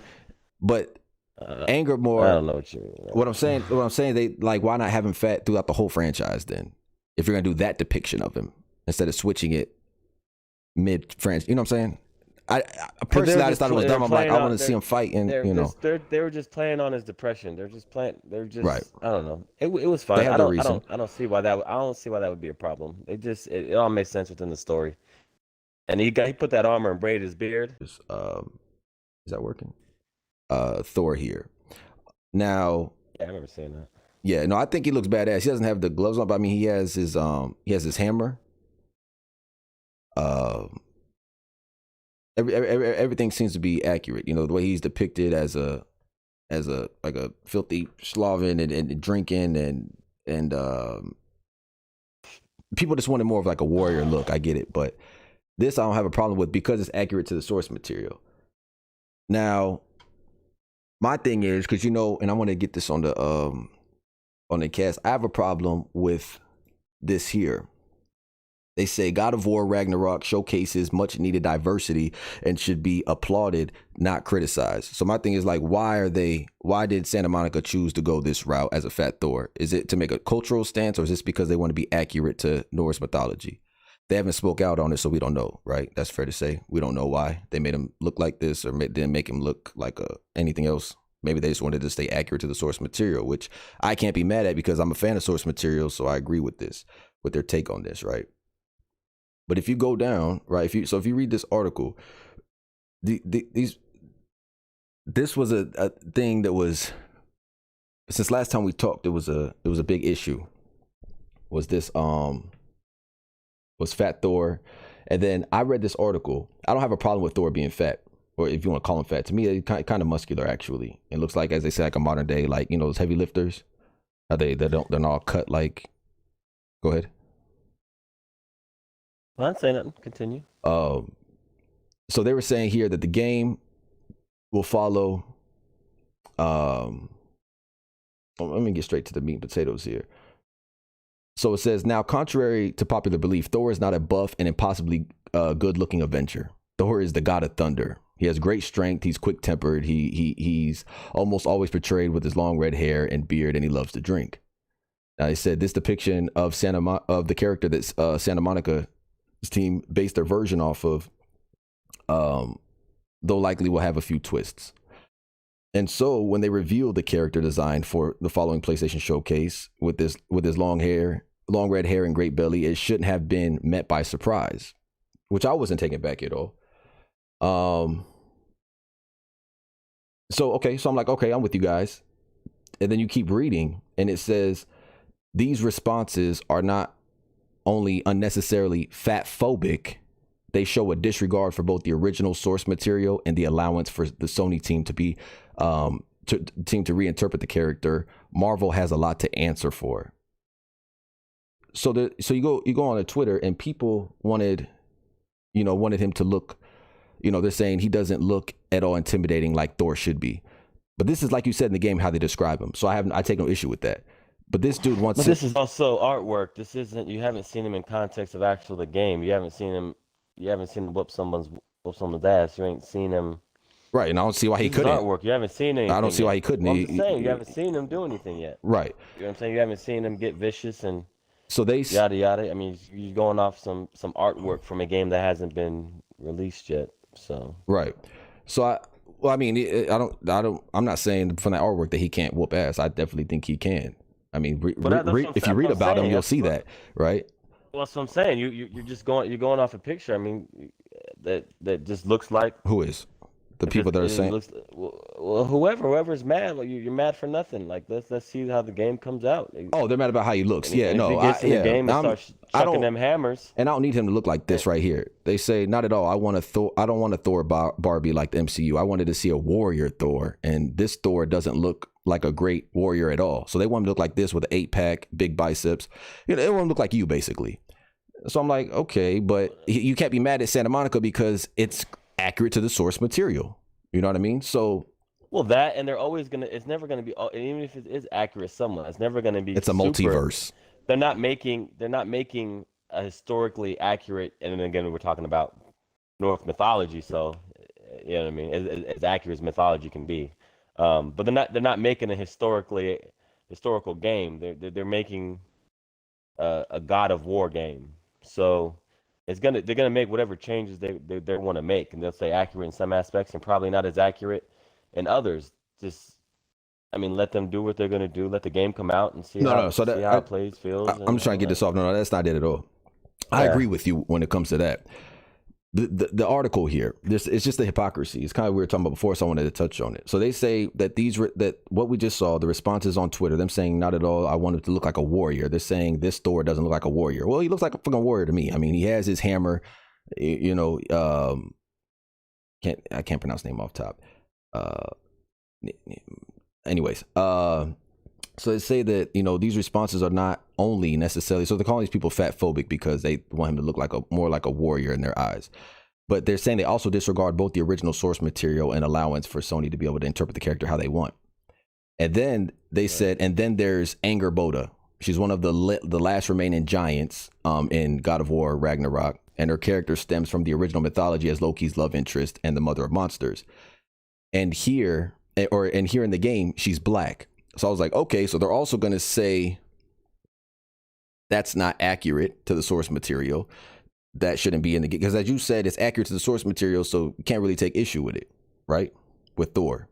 Well, their interpretation. I mean, it's going to be what it's going to be, yeah. So in this article, they're saying that they're fat phobic because they're not respecting they're fat phobic for one, and they're also disregarding the original source material. Okay, but Anger Boda, in the game, she's black. Now, what do they say about that? This deserves to be celebrated. Not only is the character beautifully crafted, offers great representation, and has wonderfully realistic hair, why wouldn't she be black? Well, I don't know. Maybe because it's not accurate to the source material, as up here, like you just said. Because these fat phobics are disregarding the original source material. That it seems to appear exactly what you're doing down here. You're disregarding the source material. What do you mean? Why wouldn't she be black? Because the real Anger Boda right here is white with red hair. So you get mad at them. This is the type of hypocrisy that I see in journalism, right? So you get mad at these people and call them fat phobic and say that they're disregarding the source material, but it's okay for Anger Boda to be black because it's representative. My anchor boat is black and gets her hair locks twisted like me. Like it literally gaining journalism. Like they're coming out defending the way Thor looks, and it's not because it's accurate, but because they inherently feel like they need to like shield for him because of fat shaming. And this is why I always said, and I articulate. I just want to let you guys know. Like, this is why I don't take journalism serious at all, like at all. Now, the reason Santa Monica is doing, like I said, is unknown to me. But I will say that Fat Thor is an accurate depiction based off of the source material, based off of Norse mythology, right? And when I criticize this race swap garbage that is shoehorned in for the sake of diversity, this garbage because like it's not accurate to the source material. So these same people just completely, and this is what I see all the time, completely make a fool of themselves, saying that on one hand you don't accurate, or it's not accurate to the source material, and start calling names. But it's okay for this character to be black who has never been black before. In there's no black folks in Norse mythology. If you look at locale base and just the lore. She's a redhead white woman. Do you have a problem with the way this was? You have a problem with the way this was reported, or do you have a problem with them actually changing the race of this character? Oh, both. You know, I hate tokenization. You know what I'm saying? But you can't say that you're good with Thor due to source material, then flip it on its head, and then completely ignore the source material, screaming, "We need more representation." Like these woke losers just like virtue signal for brownie points. Like nobody. That's why nobody has respect for gaming journalism, and it's always said like I always say it's in all forms of media, but like this is just like it was insane to me when I saw this. I'm like, they don't even realize how they go ahead within the same nothing. I was just gonna say, I'll just let the game come out. I think no matter what, I think any criticism of any of these characters right now doesn't make any sense. We're talking about a game with mythological made up people from myths that weren't actual people. There I mean, I don't know, maybe Nordism, there's a religion where they believe that Thor and Odin exist. I mean, I don't want to step on their toes. Right, I was going to say, because other than that, but you can say with anything, though. We're talking Spider-Man, but they still mean something. Well, exactly. We're talking about mythological creatures and characters here that they're taking their version for a God of War game. Like, it doesn't have to be anything. Like, they're gonna have characters that are blue. You're gonna have the little dwarf smiths that are blue. I just it's more so how this and let it be what it is. It's more so the journalism and how this was. No, the journalism, to me, the journalism seemed extremely like biased. Like they were getting up in their they were getting uptight for no reason. Like you don't say it's fat shaming when it's not. That doesn't make any sense. Like it just let the game come out and let it be what it's gonna be. But I'm also on that. That's the weirdos we deal with. That's the weirdos got to deal with. But if they want to. I don't know if they want to swap a gender for a mythological, not a gender but a race. God race. It could have been a gender. They could have made her a guy. They could have made Thor a woman. Like I wouldn't have cared. These are wait, what? Mythological beings. You know what I'm saying? This doesn't what? Just like in Marvel Comics, Lady Thor has been there for a while too. Like I don't know. I just wouldn't have cared. If Thor was a woman in Ragnarok, you wouldn't care.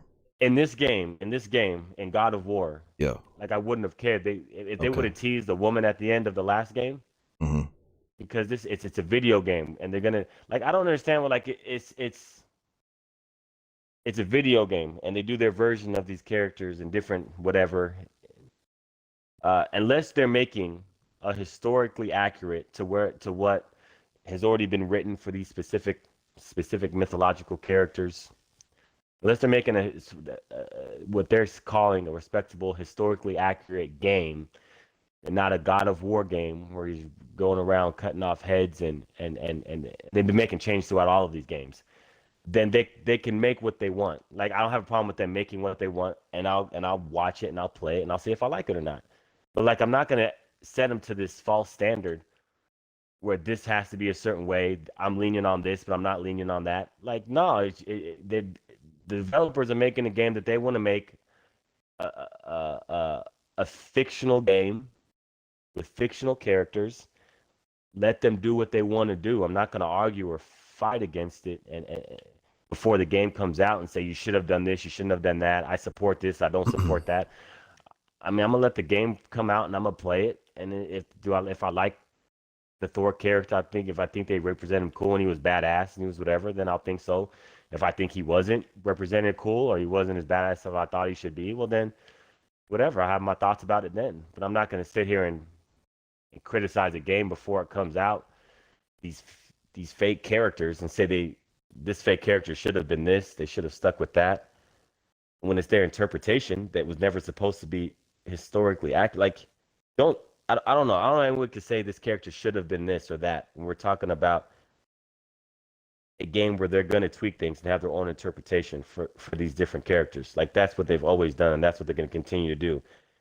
If they said we're making a historically accurate game, that's our goal to make it as accurate to these different myths as possible, which they have never said or never done. Well, that's where the Then whole conception. I mean, the inception is from.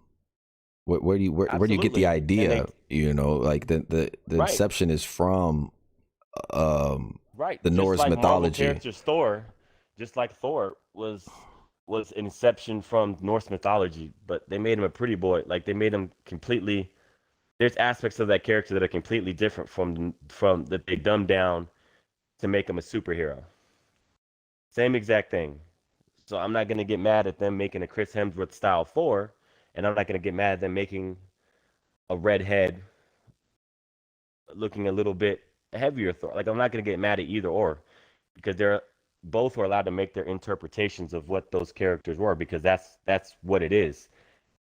Like unless it's a historically accurate biography or something like that, I'm not going to judge you on how close you were to being accurate or how far away you went because there's just going to be if you go and start nitpicking games like that are supposed to be fiction, like it's just a rabbit hole I don't want to go down because a lot of these games change things all the time for a multitude of reasons. Like I'm just we're dealing in that playground, that playland of just we're making fake characters, fake games, and we're doing our interpretation. Let them go wild, and if people like it, they like it. If they don't, they don't. And sales and stuff will represent that, and then we can just move from there. But like to preemptively just start criticizing all these things based on fake characters, and when we know that they're doing their own interpretation as well about a mythology about these fictional characters. I think I don't get where it ends. Like it's just let them do their thing, man. That's my opinion. Yeah, no, I think there needs to be you got to have some sort of accountability, and you have to have some standard. Like I think if you completely make Thor a woman, or I was trying to think of a female character, I couldn't think of one off top, a man, and totally switch it around. I don't think that's okay. I don't think the race swap and the gender swap. Again, but me, I'm not a fan of tokenization at all, and I think it's lazy. One and two, obviously, to be more inclusive. You know, there's agenda behind it. The why, and that's of course where we disagree. But the why for me, it just don't make sense. But the journalism. This is what I was saying. Like where the mainstream journalism is a joke. Is the hypocrisy within the same like in one paragraph and you read the I next agree with that. To paragraph be clear, and that was I agree with to a lot say of the that ways they analyze or get it. I agree with well you. they say fat The phobic way and then they the said way they'll because do all that. I just think no one should be talking about any of excuse this me stuff until the game comes out and they can see how these characters well are actually that is neither represented here nor and there continue. but to say that they disregarded the source material you know and then you disregard the source material just for the sake of it, diversity and representation you know because you make that same argument not saying you agree with this but you know that there should be more representation you don't care about race swaps or gender swaps as you just articulated very clearly I mean I'm totally opposed to that on the other side of that but if there is one because clearly I'm opposed to it so there must be another side to it but then you throw out then you throw out the whole source material when it benefits you or doesn't benefit you so to speak that's just crazy to me and that's the type of weirdos that we're dealing with and then you want to you know call names and stuff like hey I don't know but the reason why they support Thor is because it's the much needed diversity that we need. We need to see more fat people on the screen.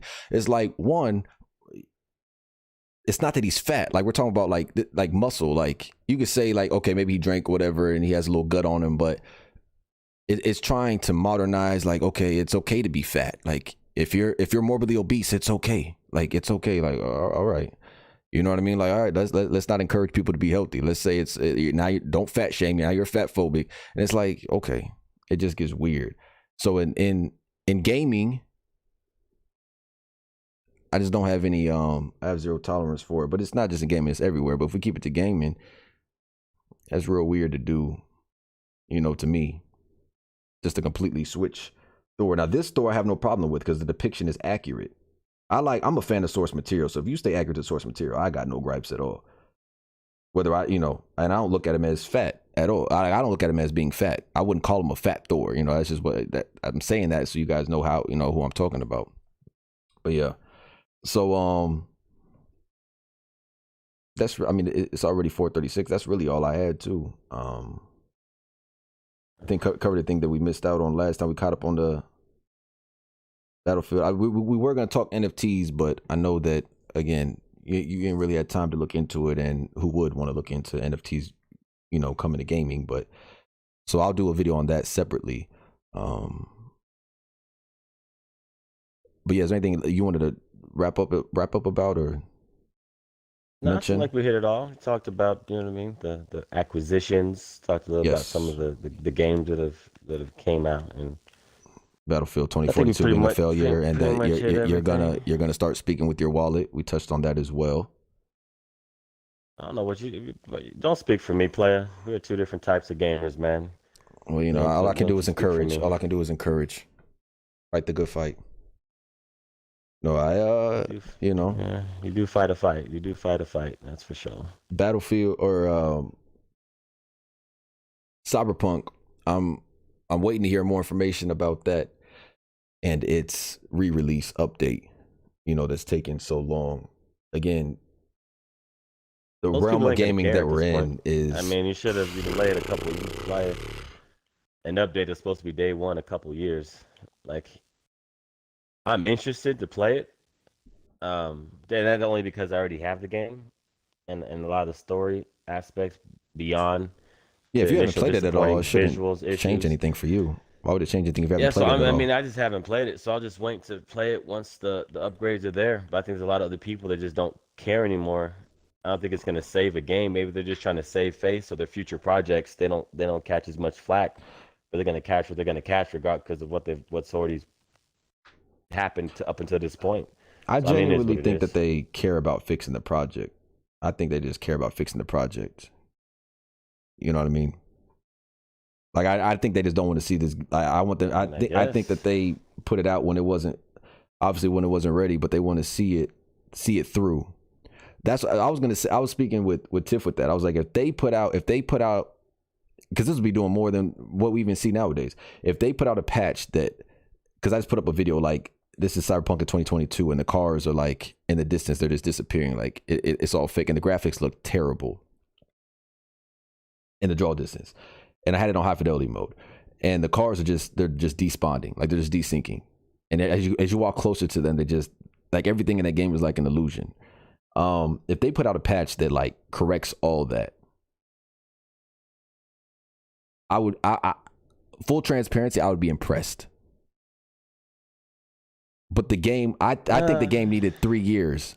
But if they like, we don't even see Rockstar doing that. We don't even see Dying Light 2 isn't, it has bad bugs, didn't launch with multiplayer. People have their gripes with it. It's not, they were trying, people are saying it's they thought it was going to be, or saying that it's another Cyberpunk. From what I've seen, I'm not seeing that, and I believe that they will fix it. Like I said, the last game came out in 2012, and they just got its last update this month. So I think they'll definitely support it. I think the CDPR is invested, but if they were to put out and I don't think it's going to happen, an update that fixes everything. But if they were to put out an update that fixes that, it fixes the cop system and everything, like how they said it was going to be, and make it to where it's actually dynamic and innovative, I would take my hat off. And it's hard to say that because it's like this game should already been fixed, obviously. But the fact that they saw it through, and because the lack of communication we're seeing, like with Rockstar, with Red Dead and stuff, that would not only would that save the brand, but it would for future games, but it would make it the game that it's supposed to be, and that's all that really care about. I think it's the bare minimum they could do. I'm not impressed with you fixing a game 2 years later. Like that's way too long. No, And just that because does of you get no cookies or points from me for like a 2-year delay in fixing a game. No, that's what I'm Like that's saying. I'm ridiculous. saying Like if that's they actually stick to their word, I'm just impressed by them sticking to their word, not to get any. I did say I would take my hat That's what I said. off, but that's what I mean. But For me, the for you bare to fix minimum, it completely, like you that's did what you said you were gonna do. That's the bare minimum. right. You did what you said you were going to do, but it took you 2 years. Like you don't that like you didn't do anything extravagant. It was in my eyes, you didn't do anything special, extravagant. When you finally put a patch out for a next gen update that was supposed to be out, and then it's supposed to fix other stuff as well. Right.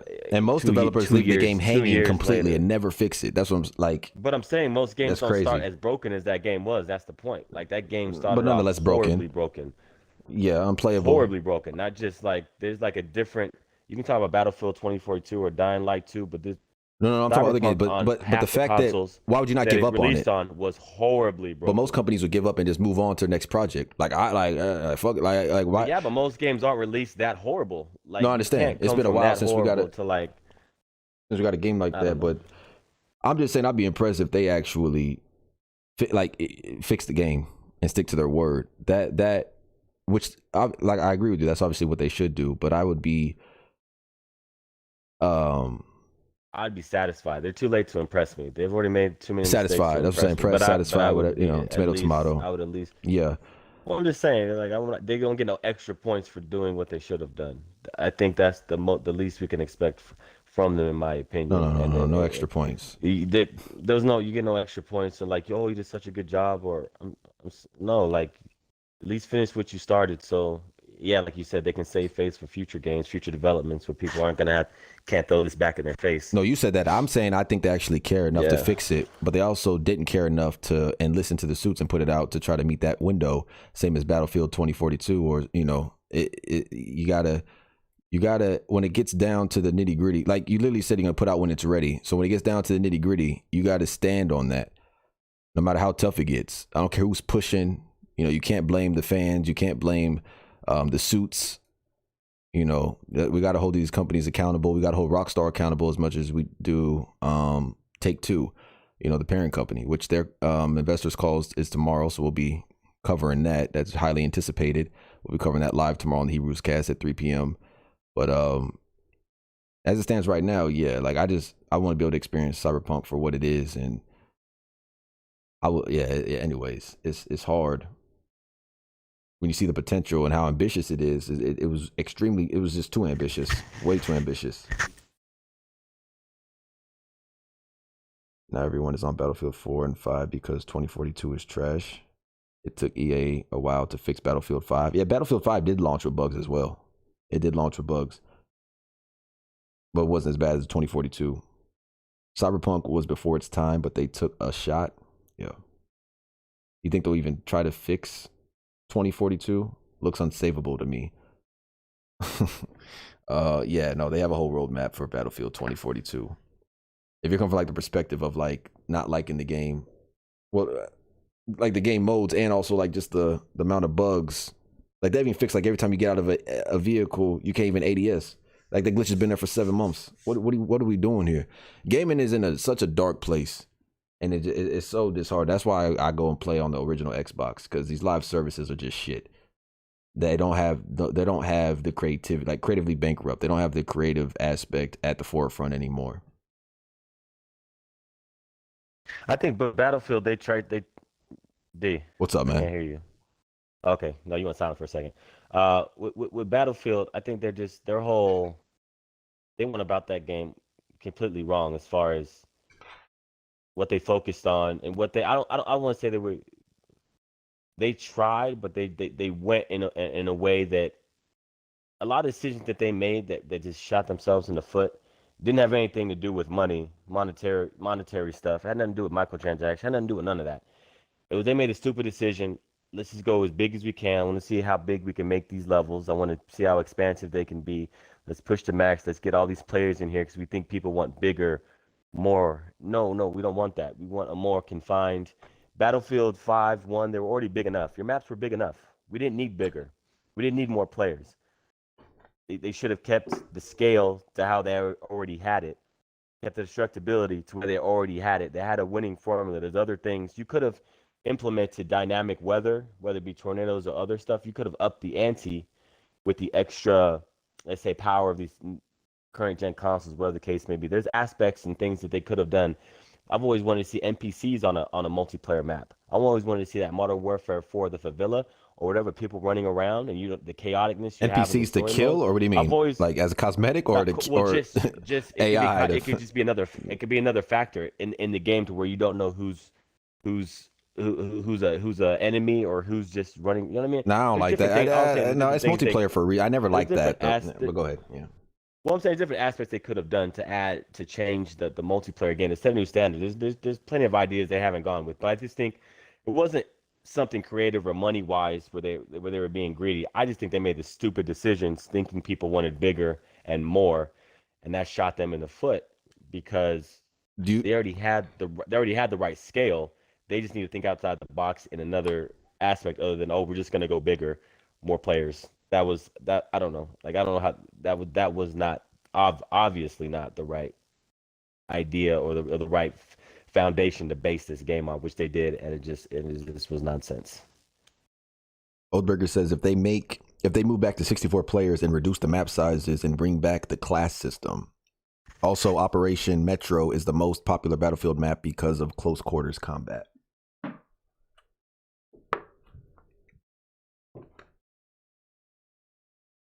But you don't think it was a decision made out of greed? You think Cyberpunk was made out of greed? That decision to launch it early was made out of greed, or that it was the same mistake? That was absolutely that. They had nothing creatively. They had a lot of great ideas in that game. I mean, I don't think they creatively had a lot of issues. They just pushed it out too early and then lied about the condition of it. So you think they listened to the suits and pulled the trigger too early? Consoles. Well, no, they released a broken game on half the consoles it released on. I mean, that's what I'm saying. But the why would be that they listened to the suits to push it out instead of saying no, we're gonna put out when we said it was. They gave in. That could absolutely be and financial. You're saying Battlefield if they needed to meet a quarterly quota, if that was all about financials and getting it out at a certain time. And you don't think Battlefield 2042 is trying to hit a window? No, because I think a lot of problems. When did it release? What month? What I'm saying is a lot of the problems that game they're fighting for real estate isn't based on. It's incomplete. I'm talking about the fundamental games. They made the maps too big. But it's incomplete, and that wasn't because of ambition. They made the maps too big. They took away the destruction. The main reason most people say it doesn't feel like a Battlefield game are decisions that they made in the design of that game. That's one of the arguments. Things that they thought would be cool. Well, I'm saying that the players didn't find cool. We went over the article. Yeah, that's definitely in there. I'm saying. Well, that's what I'm saying. That's why most people say it primarily doesn't feel like a Battlefield game. Well, primarily because it didn't play on a lot of systems like Cyberpunk. It didn't play on consoles. No, it was broken. Battlefield 2042 played with bugs. Not even close to the issues that Cyberpunk had. No, I said it didn't play on consoles like Cyberpunk. We just saw it in the article, in the earnings call. It didn't play on some consoles. On the Xbox One and PS4 were having problems playing the game. Well, I don't know. I haven't looked in that specific aspect, and obviously I didn't play it on those ones, so that I can't speak to that, so I won't speak. No, I know, but even that's when I played. Remember, I played Cyberpunk on the Series X. I can't be ignorant to the fact that it's unplayable on the One X or on the One for people. Well, no, it was literally unplayable and broken. Like let's not mince words. It was unplayable. There's a lot of people that could still play the actual game, and were having fun. There's a lot of people that can play Cyberpunk and have a lot of fun, especially on PC. Unplayable. No, Battlefield 2042, a lot of bugs and unplayable. That's what I'm saying too about 2042. You can bring up the article again. Well, I'm saying you can look up the article. I'm just saying there's a lot of people that are still playing Battlefield. A lot of people that I just talked to, my boys and stuff, they're still playing the game. That were still having fun because they couldn't get a PlayStation 5 yet or a Series X yet. No, there's people saying having fun in Cyberpunk, and I'm like, how? When it doesn't, what I'm saying can still play the game. I know people that play Cyberpunk and are having fun with it. I completed the game. You know what I mean? That's talking about two different levels of unplayable. When I'm talking about, there's still people that can play it on the original consoles. Yeah, but unfinished is unfinished. Unplayable is unplayable. They both had that in common. That's all I'm saying. Yeah, but just to widely different degrees. widely different degrees. I don't know. There's a reason why And it's there's not a moving live game, and service. But I there isn't a agree. game Like, that's came there. There's not a game recently that's came out that's released as bad as Cyberpunk. I agree. Just because I was invested as There's a well. level. There's levels to this shit. Is all I'm saying, brother. There's levels to this shit. I'm not saying Battlefield 2042 didn't have its problems and glitches, but I'm saying there's levels to this stuff. No, you can't. I'm And saying the earnings Cyberpunk call tell you. They said it 2077. themselves. This was it had performance. The same thing was like Cyberpunk. You can say a different level. It I'm talking didn't. about Well, not performance on the same issues. They level. said once it got Yeah, I'm out and saying people started different playing through levels. it, performance issues that we didn't anticipate. The same spiel that CDPR gave. That's fine. They're saying things we didn't. Blah blah blah. But it was a lot more playable in Cyberpunk. That's all I'm saying. There's levels to it. There's degrees. I don't know, man. Cyberpunk I don't want to see anything had it broken or had its own tier. unreleased It's been memed for years. or It's been its own unfinished. meme for years. Now when things don't come out in a certain way, we refer to Cyberpunk for a reason. That thing set the standard for the type of issues it came out with. Yeah, but I just don't want to see any game come out unfinished. I don't want to see any I agree. game I come agree. out I agree. I'm with you on that. I'm with you on that. buggy and we got a roadmap. I mean, yeah, you could even blame. You could argue and say that Cyberpunk is to blame for that because now everybody is releasing the game with a damn roadmap, and you're paying $70 to be a game tester. They were doing that before. They were doing that before with games. I mean, that's It's getting that's been way more. before It's Cyberpunk. way more. It's way more common. But Cyberpunk Way just more did it really common. bad. Cyberpunk just did it really bad. But they were doing that before. It's way more common. Every game now that comes out. They always had Dying Light 2, that damn near every game. Unless if it ain't coming from Santa Monica, Naughty Dog, or Rockstar, as far as a single player experience, it's coming out broke. Or incomplete. There's still third parties that do it right, but that's a very wide statement. But yes, there's still a lot of people not doing it right. I agree. Cyberpunk and 2042 both had an equally bad release. Shooting in 2042 didn't even connect. That's the main problem I had with it. And Cyberpunk had mission progressing bugs. But my thing with Cyberpunk is you talk about features missing, and it's just not what they advertised. Aside from the bugs, it's just unfinished. It's unfinished. Cyberpunk is completely unfinished. And that's my main gripe with it, is that it's unfinished. And then they, when they talk about DLC or multiplayer and stuff, it's like, I don't want to hear about none of that until you finish the core game, which is what they appear to be doing. However, and I know a lot of developers, that's why I'm giving credit to a lot of developers would abandon this project after all the bad press and all that. They would have abandoned it. You would think, well, no, they would fight. They would, after all the bad publicity, of course they would fix it. No, a lot of developers would abandon the project. That's a lot to fix. Why the hell? Why would you put that out? It's a double-edged sword. They shouldn't have to fix all that because they shouldn't have released it that far behind. That's what I'm saying. Yeah, I mean, so it's just a double-edged. You know what I mean? For a lot of people, then they just can't win because of the situation they put themselves in. For some people, it'll be good enough and they'll be satisfied if they end up fixing enough of it. Other people, they just can't get underneath. They can't get out of underneath the weight that they put on themselves for releasing it that bad. So I mean, it's just some people. It just is what it is. It is what it is. Moving forward, they're just gonna have to make sure they're on their P's and Q's, and just make sure the next project is, whether it be The Witcher, whatever it's gonna be, is Rumored The Witcher 4. Yeah, next Witcher. Ready to rock and roll before it gets put out. Because you know what I mean. I don't think they can deal with another. No way. No, but that's what I'm saying. I don't even want to talk about another project. You see what I'm saying? This one isn't done. You know what I mean? Like that's what bothers me the most. People are like, oh, like people talk about Red Dead Redemption 3. Like, what do you think about what do you mean Red Dead Redemption 3? Red Dead Online isn't even getting supported, which they made a promise about. You know what I'm saying? They promised to support it. So if that's not getting supported, why are we talking about a Red Dead Redemption 3? Like, you think they're talking about a Red Dead Redemption 3 right now? No, they're talking about they're working on GTA 6 and expanded and enhanced. Lord have mercy. We're rat gaming. I would have, but it is what it is. It ain't what it ain't, right? At the end of the day, I guess. Mm-hmm.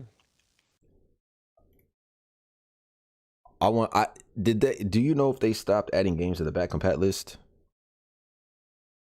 What do you mean, Xbox? Yeah, they made that announcement, right? They stopped. Because I think I realized it like middle of my video. Did they? I don't know. I just know. I mean, they were doing the little. They're still going back and doing their FPS unlock every so often. I would see a new batch of those games, list of games that were getting 60 frames per second. Some of they chilled But I on don't the know if they list for made. a I don't know while. if they made an. I don't know if they made an official because they were I thought doing they did. strings back to back. Yeah. But I don't. Yeah, I don't know. I don't know if they made official announcement saying they're no longer. I don't know.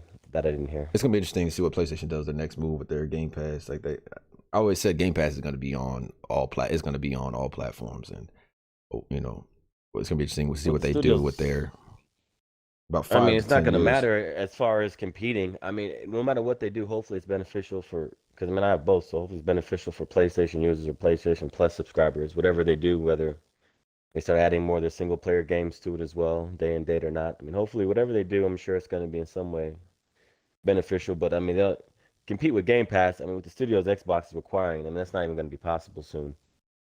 Um, just based on the volume of games at Game Pass that you're going to have access to day one. Um, but neither event, you know what I mean, for PlayStation, if I can, I mean, I already buy the games I want, but if there is a benefit for PlayStation users, they're going to get first party games sooner. It's not gonna be Or, day in and day and date. You know, we're not nowhere yeah, near that. I don't know. But Maybe. Well, if they're talking about competing with Xbox, then I don't see what else they can do. they're not there I mean, yet. You know, there's I'm nothing saying else it to, wouldn't be there's nothing. immediate like Game Pass was. Like you said, they don't have the volume. Well, I don't know. Well, not yeah, I don't have the volume, but I'm just saying that would at least be a benefit to PlayStation, something they don't have now, is what I'm saying. Having some of their PlayStation games day and date. They're talking about revamping it, relaunching it, whatever. They're doing something different. It's not just going to be the standard PS Plus subscription that they've had in the past. So they wouldn't be talking about this new relaunch of the what's it called? They gave it a name, a code name or It something, was like whatever PlayStation, it's called. PS Infinite, like PlayStation Spartacus. Infinite, Spartacus. I'm just gonna start saying names. Nexus. I don't know. There PlayStation was Infinite, it was a Infinite. well no whatever they're giving it the next thing out. Obviously there's gonna be they want to do something. They're talking about competing with game. They want to do something. There's something else additionally that they're going to be adding to the service, which should only benefit PlayStation users. So that's cool. So I'm excited to see what that's going to be, and we'll see what benefits.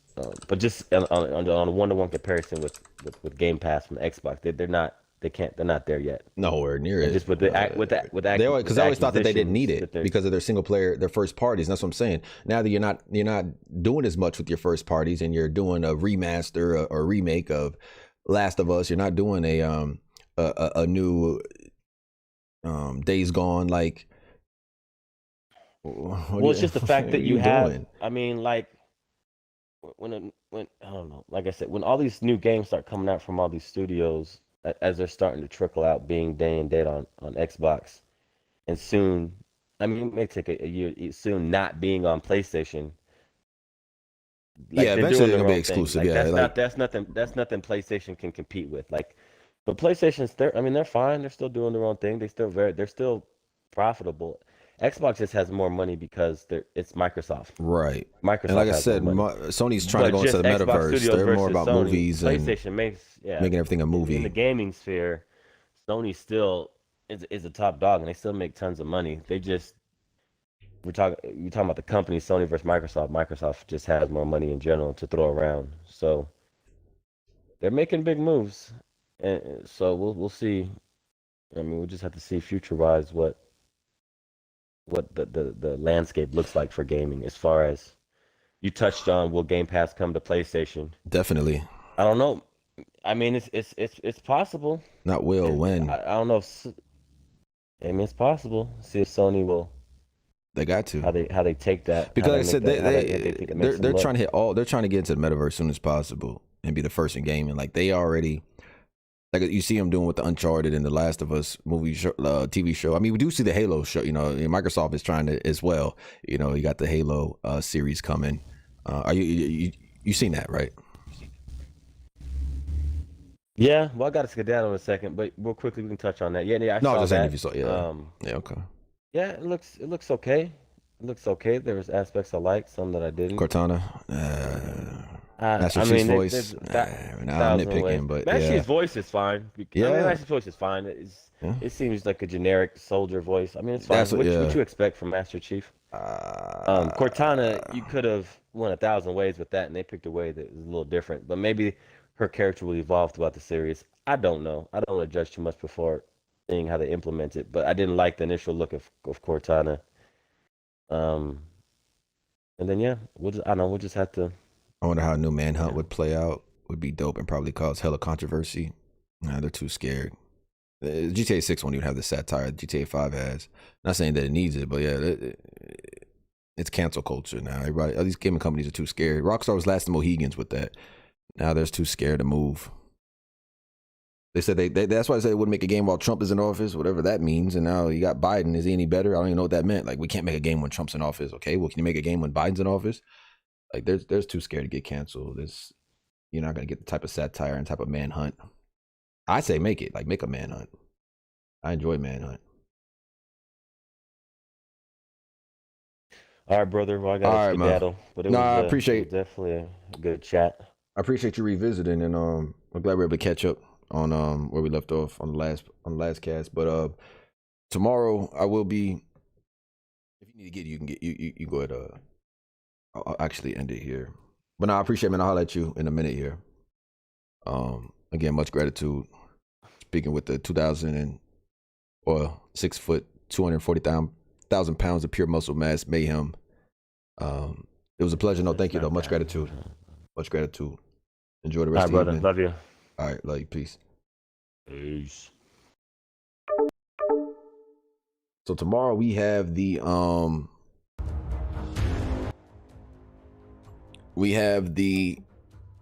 long-awaited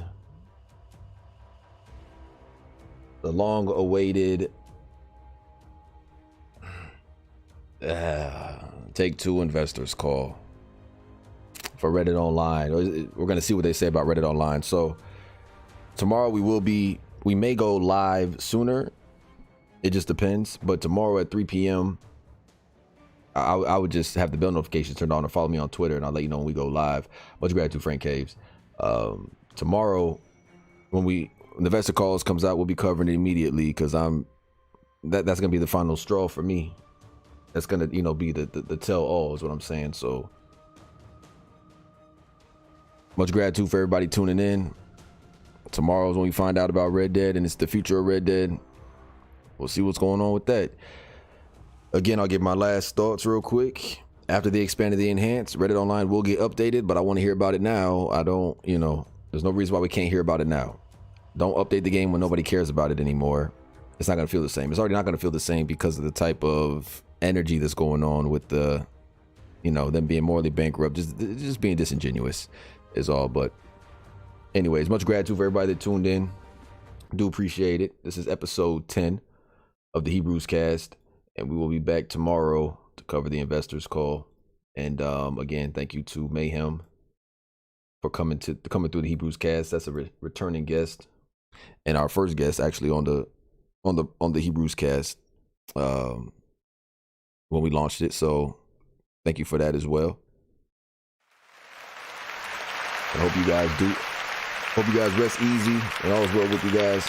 Till next time, it's Hebrew. Rest easy.